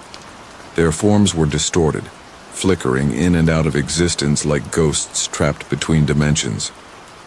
Nolan's body tensed, instinctively drawing him away from the figures, but something urged him forward. He couldn't shake the feeling that he was being called, dragged deeper into the nightmare. It was as if the land itself wanted him to come closer, to follow the path laid out for him. With a shaky breath, he began to walk. The ground beneath his feet was soft, moist, like the earth was alive. Each step sunk into the soil, making the walk feel slow, sluggish, as if the world was actively trying to trap him. His mind raced, trying to make sense of everything. How had he ended up here? How had the mirror pulled him so far into this cursed reality? And then he remembered the warning, the whisper. 1 enters, 4 remain. His stomach lurched. How many had been pulled into this nightmare before him? How many would be trapped here when it was over? And why had they chosen him? The questions swirled, but none of them had answers. Not yet. Ahead of him, a figure appeared, emerging from the thick mist. It was tall, impossibly tall, and its form stretched unnaturally, bending in ways that defied logic. Its limbs were too long, its movements too fluid, like something between the shadows and the living. Its eyes, if they could be called eyes, were hollow. 2 black pits of nothingness pulling at his very soul. The figure's mouth opened wide, stretching too far, too unnaturally, and a low, vibrating hum filled the air. Nolan's knees buckled, his chest constricting as the growl reverberated through him, shaking his bones to their core. He could feel its presence, its hunger, its need. It was no longer just a thing. It was a creature, a part of the earth, part of the nightmare that had claimed this place. And it was coming for him. Without thinking, he turned and ran. The sound of his footfalls was muffled, like running through thick water. The ground beneath him sucking at his shoes, trying to keep him from escaping. He didn't dare look behind him, knowing that every glance would slow him down, would feed the thing chasing him. But he could feel its presence creeping ever closer. The sky above seemed to churn, the red hue deepening into a shade of black, a tar-like darkness that threatened to consume everything in its path. The sound of the growl grew louder, more insistent, reverberating in his skull. And then, through the haze, he saw it. A building, an old, crumbling structure, its outline barely visible through the fog. It was something he hadn't noticed before, something hidden in the distance, but now it loomed like a refuge, a way out. He pushed forward, his body aching, his breath ragged. His legs were weak, his body heavy from the weight of fear, but he couldn't stop. He had to reach it. It was his only chance. As he neared the building, the growl stopped. Silence fell over the land. Nolan froze. His heart pounded in his chest, the sudden quiet almost deafening. He looked around, his breath coming in sharp gasps.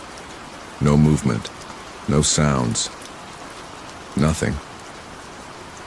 He approached the door cautiously, his hand trembling as he reached for the rusted handle.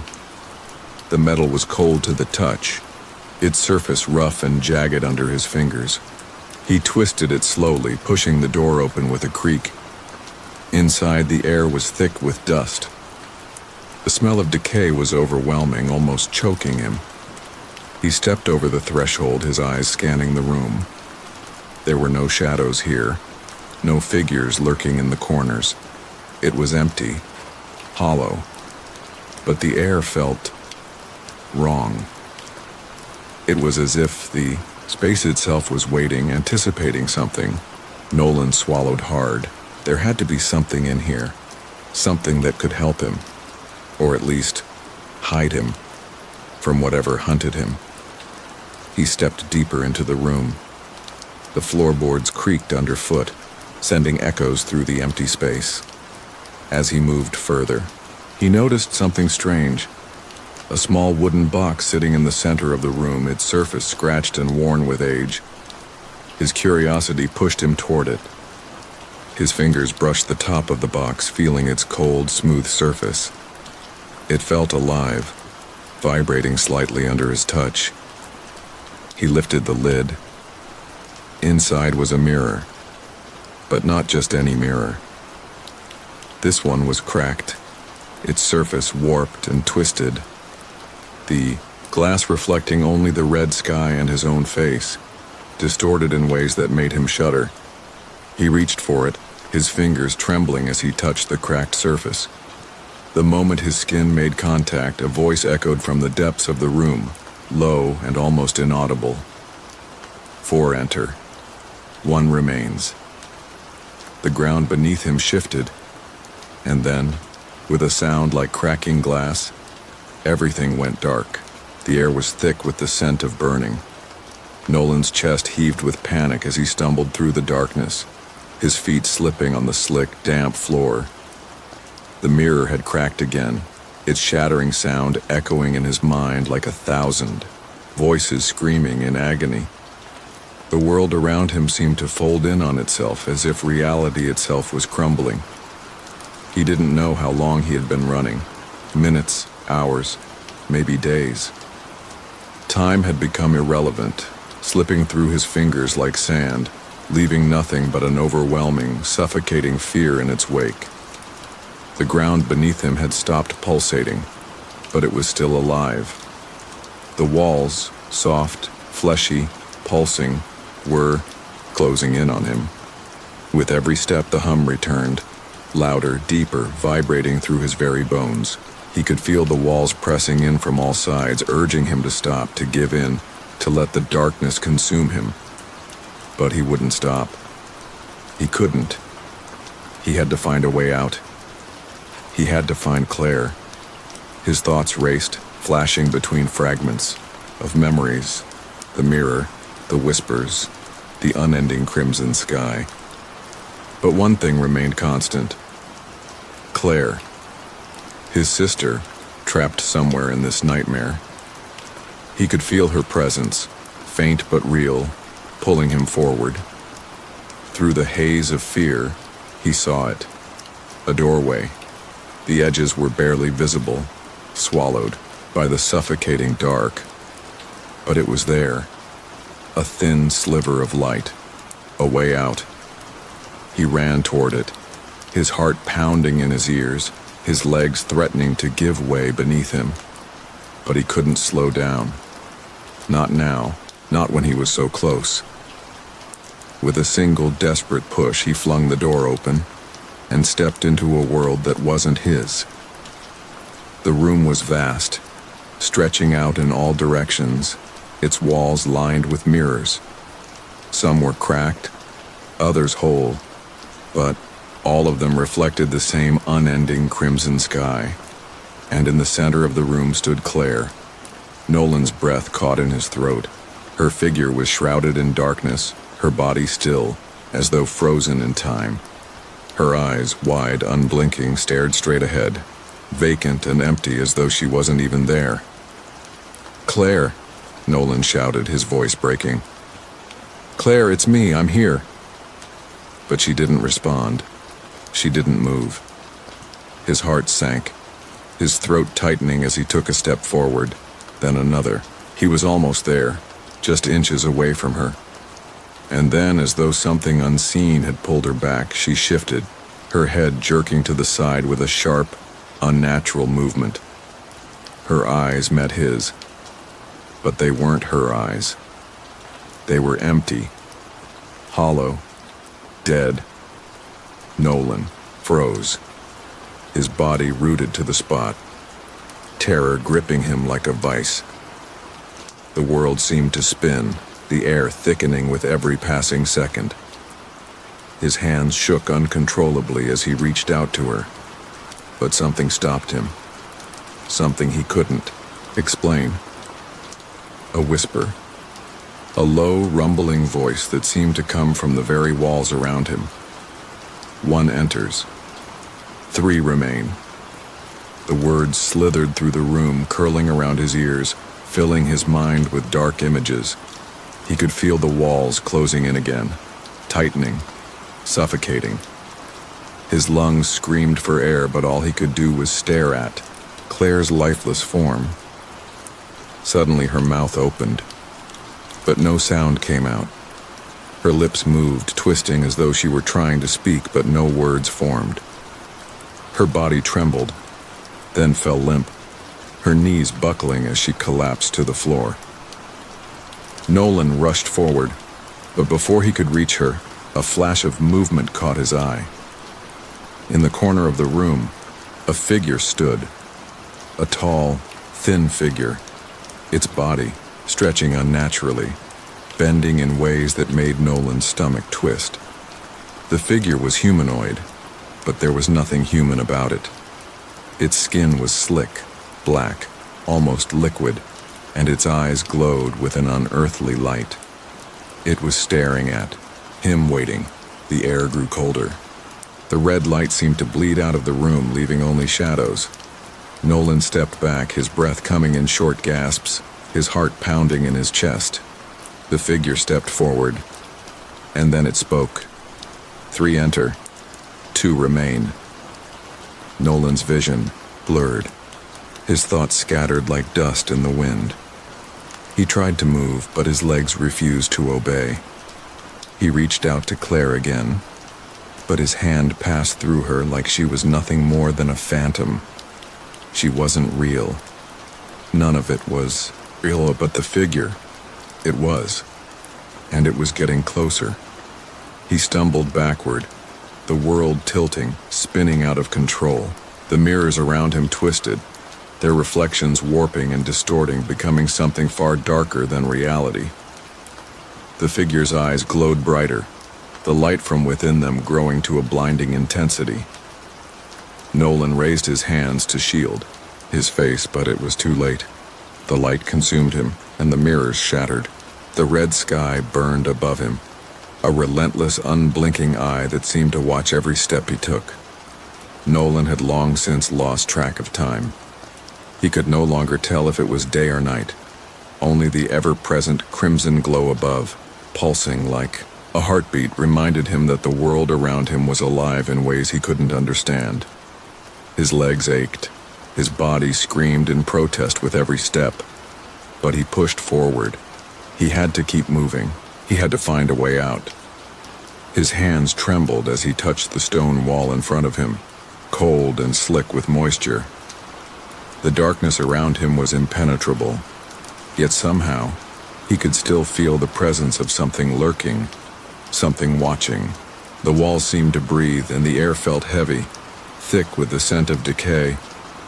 He didn't know how long he'd been walking, but the hallway stretched endlessly, twisting and turning, its direction changing in ways that made no sense. The path ahead seemed to fold back on itself, as though the house itself had become a maze with no exit. The shadows shifted as he moved, rippling like a living thing. Nolan stumbled forward, his heart racing. The walls felt too close, the space too small, as though the very air was trying to crush him. Every step felt like a battle, but he couldn't stop. Not now. Not when he was so close to the end. His mind was slipping.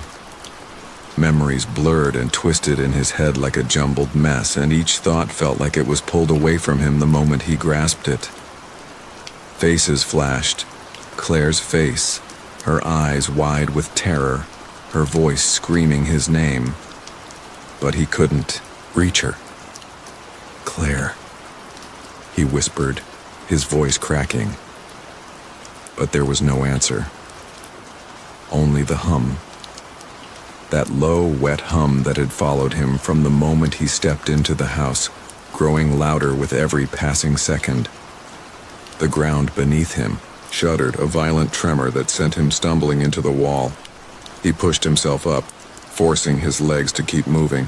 The humming was unbearable now, vibrating through his skull, filling his ears, his chest, his very soul with a deep, raw, primal sound. One entered. 3 remain. The words echoed in his mind. They hadn't come from the figure in the mirrors. No, this was something different, something worse. He could feel it. It was everywhere, inside him. The walls trembled, and then the ground cracked. A deep, rumbling sound came from below, as if the earth itself was splitting open. He looked down, his breath catching in his throat. Crack in the floor. It spread slowly like the opening of a wound, and through it he saw the red glow of the moss. No, it wasn't just moss. It was alive, pulsing, writhing as though it were feeding, growing. The crack grew wider, the walls buckling under pressure, and then the floor gave way completely. Nolan barely had time to react before he was falling. He hit the ground with a sickening thud, pain exploding through his body. His breath was knocked out of him, and for a moment he lay there, dazed, unable to move. Then he heard it, the whisper. Not just one whisper, but dozens, hundreds, thousands. They came from all directions, slithering through the air like serpents, speaking in tongues and voices that were both his own and not his own. He could feel them in his chest, in his head, crawling under his skin. 2 entered. 1 remains. His pulse raced. He forced himself to his feet, swaying unsteadily, his vision swimming. Around him, the ground was shifting. The red moss had spread, its tendrils twisting like veins, reaching for him. And in the distance, through the haze of darkness, he saw something move. It was her. Claire. But she wasn't right. She was different. Twisted. Her body was bent in unnatural ways. Her arms stretched impossibly long, her fingers sharp, like claws, her head tilted at an odd angle, and her eyes were black, empty pits, voids that sucked the light from the room. Nolan stumbled backward, his heart pounding in his throat. "Claire?" he croaked, reaching out to her, but the words felt hollow, meaningless. She didn't respond. Her mouth opened wide, too wide, and from it came a sound, a low, wet growl that vibrated through the air like the hum, but louder, more guttural, raw. Her body jerked, spasming violently, and then she collapsed to the floor, her limbs twitching as though controlled by some unseen force. And then, as suddenly as it had started, it stopped. Claire lay motionless, her body twisted, in ways it shouldn't have been. Nolan's heart sank. This wasn't Claire, this wasn't his sister, this was something else. The room around him shifted, the walls bending, folding like paper. His thoughts fractured, and the world around him seemed to implode, collapsing inward on itself. He couldn't breathe, couldn't think. He had to get out. He had to escape. But there was no escape. He could feel it. The walls were closing in and the hum had returned, louder, sharper, more intense than ever before. The air was thick with the presence of something ancient, something hungry.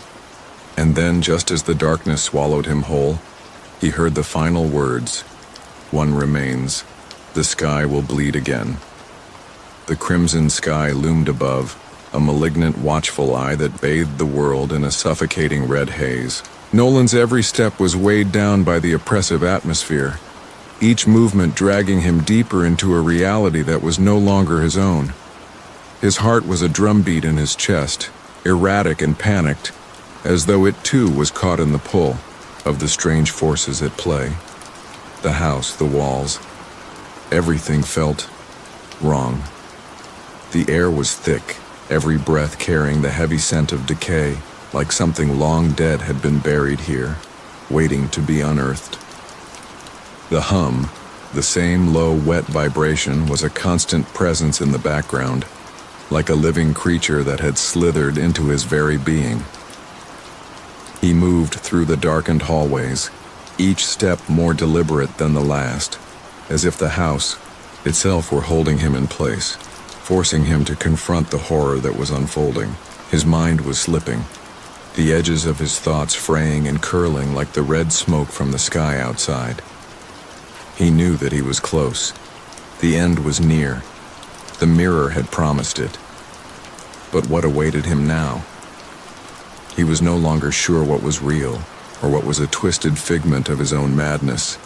The walls around him groaned and sighed, bending inward as though the house were alive, breathing. The floor beneath his feet felt like it was shifting, trembling as though something massive was waking in the dark. Nolan paused, his hand pressed against the cold stone, and he could feel the pulse of something older than time itself. The sky will bleed again. The words whispered through his mind like a warning. He gripped his flashlight tighter, his knuckles white. His breath came in shallow gasps, his pulse racing as if it too could feel the dread that pressed in on him. At the end of the hallway, the door was ajar. The space beyond it was shrouded in darkness, but the faintest sliver of red light bled through the cracks. The humming was louder now, and something else, a voice maybe, whispered, just at the edge of hearing, "You should not have come back." Nolan took a step forward, the door creaking open with an ominous groan. Inside, the room was cold, freezing. The temperature dropped as he entered, and his breath came out in visible puffs of mist. The air smelled of rust and iron, of blood. The room was unfamiliar. It was a place he hadn't seen before, and yet there was something about it, something in the way it felt like he had been here all along, even though his mind screamed otherwise. And then he saw it, the mirror. It stood in the center of the room, its glass cracked, the fractures spidering out from the center like veins. But there was something else. The reflection was wrong. The glass rippled, the surface shifting like water disturbed by an unseen force. And within it, Claire. Her image flickered in and out as though she were trapped on the other side of the glass. Her face was pale, her eyes wide, the terror etched deep into her features. She didn't speak. She couldn't. Her lips moved, but there was no sound. Only the endless hum that seemed to vibrate from the depths of the mirror itself. Nolan reached for her, his hand trembling as he extended it toward the glass. He couldn't stop himself. His body moved on its own, as if the mirror were pulling him in. And then, suddenly, he was there. The world around him twisted, and in the blink of an eye, the room shifted. The mirror was no longer a reflection. It was a doorway. Nolan found himself standing in the center of a vast, dark space. The ground beneath him was soft, like moss, but it shifted beneath his feet, its surface alive and pulsing. The walls around him were blurred, as though the space were folding in on itself. The air was thick with something old, something hungry. "You're too late." The voice was louder now, not in his mind, but all around him. It wasn't Claire's voice, it was something else, something ancient, dark. The walls trembled. He spun around, his flashlight beam cutting through the dark. But the space stretched beyond what the light could reach. The humming was deafening now, like 1,000 voices screaming, like the beating of a heart that wasn't his own. The walls closed in, the air growing heavier, suffocating him. And then, in the distance, he saw something move. A figure. It was Claire. But not the Claire he remembered. Her body was twisted, her movements jerky and unnatural, as though her very form had been corrupted by something terrible. The ground beneath her feet rippled like water, and her face, it was no longer just terror. There was something else there, something darker. She reached for him, her arms stretching toward him, but her eyes were filled with an emptiness so deep, so consuming that it stole the breath from his lungs. "Run," the voice whispered. "Run while you still can." But Nolan didn't run. He couldn't. He reached for her. The moment his fingers brushed against her skin, the world exploded in a burst of light. Blinding, suffocating. The humming ceased. And then, all was silent. The crimson sky stretched overhead, darker than ever, before its unnatural hue now thick and suffocating, as if it were pulling the very breath from Nolan's lungs. The red haze flickered in his vision, as though the universe itself was on the edge of collapse. He had felt the tremors deep within the earth. He had heard the whispers in the air, and now, standing in the heart of this nightmare, he was certain of one thing: there was no escape, not anymore. The air was still, almost too still. The humming, the low, wet hum that had haunted him since the moment he stepped into Graveshill, had ceased. Everything was silent, save for the sound of his own breathing, each inhale a jagged gasp, each exhale a whisper of disbelief. His heart pounded violently, threatening to tear itself free from his chest. There was nothing left to fight. There was no more hope. Only the relentless pull of the mirror. Nolan stood at the threshold of the room, staring at the mirror's cracked surface. The room beyond it had swallowed him once before, and it was calling to him again. The space between him and the mirror felt impossibly vast. He could feel the gravity of it, like an ancient force pulling at his very soul. He could hear Claire's voice in his mind, faint, broken, as though she were trapped on the other side. The vision of her, twisted and corrupted, was seared into his memory, a haunting reminder of the price of his failure. "Come to me," the voice whispered, now louder, more insistent. "Come back, Nolan. You can't escape. You never could." He stepped forward, hesitating for a moment, his gaze lingering on the cracked glass. The mirror seemed to breathe in rhythm with the thumping of his heart. The fractures in the surface widened, as though it were beckoning him to enter. The blood-red hue outside began to pulse with greater intensity. The sky bled more fiercely, casting long, unsettling shadows across the room. It was as if the entire world were being consumed by the same force that had claimed Claire, the same force that had twisted the town of Graveshill into a breeding ground for nightmares. With a final desperate breath, Nolan stepped closer, his hand trembling as he reached toward the glass. The mirror rippled, distorting his reflection. His fingers brushed against its surface, and the warmth of it seeped into his skin, sending a chill down his spine. It felt wrong. It felt alive. As his hand made contact with the glass, a violent shudder ran through the mirror. The surface cracked wider, the fractures now racing across its entirety like veins feeding the darkness. A low growl rumbled from deep within the glass, and the world around Nolan began to warp and shift. The floor beneath him gave way, and the air turned thick with the scent of blood and decay. Claire's twisted form appeared again, this time more vivid, her eyes empty of everything but despair. Her voice, choked and distorted, echoed through his mind. "It's too late." And then, just as quickly as it had begun, the darkness closed in on him. Nolan felt himself being pulled forward, his body moving of its own accord, drawn into the mirror's depths. The world around him disintegrated, the walls, the floor, the very sky itself all crumbling into nothingness. The humming returned, louder now, a deafening roar that drowned out everything else. He was falling, or was he flying? The sensation was so disorienting, so unnatural that he couldn't tell if he was ascending or descending. His body spun uncontrollably, the red haze swirling around him like a vortex, pulling him deeper into the void. The air grew colder, the weight of it pressing down on him until he could barely breathe. And then in an instant, the chaos stopped. The roaring silence enveloped him, the world frozen in time. Nolan was no longer in the room. He wasn't even in Graveshill. He was somewhere else. A place he couldn't comprehend, a realm outside of reality.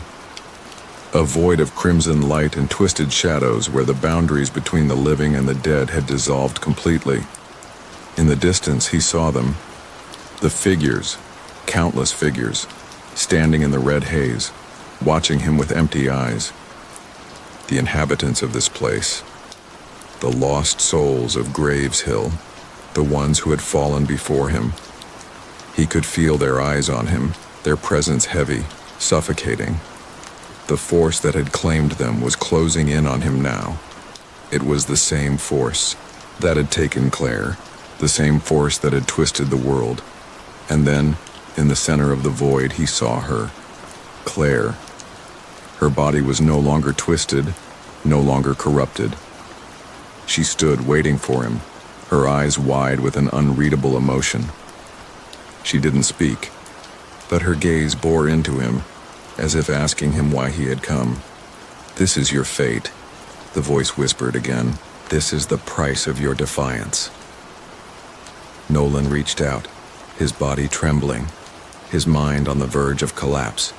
But no matter how hard he tried, he couldn't move. The world around him was closing in once more, the crimson sky pulsing in time with his heartbeat. You should never have returned. And then with one final pulse, the darkness consumed him. With that, the crimson sky returned to silence. And to this day, no one knows who or what was behind that final knock. Maybe it was just the wind, or maybe something else found its way inside. If stories like this keep your eyes tracing the shadows, you're not alone. Hit the like button before the darkness returns. Subscribe and we'll keep the stories coming. Real horrors that wait until you're half asleep and then whisper your name. This is American Pulse and Paranormal. Sleep well, if it lets you.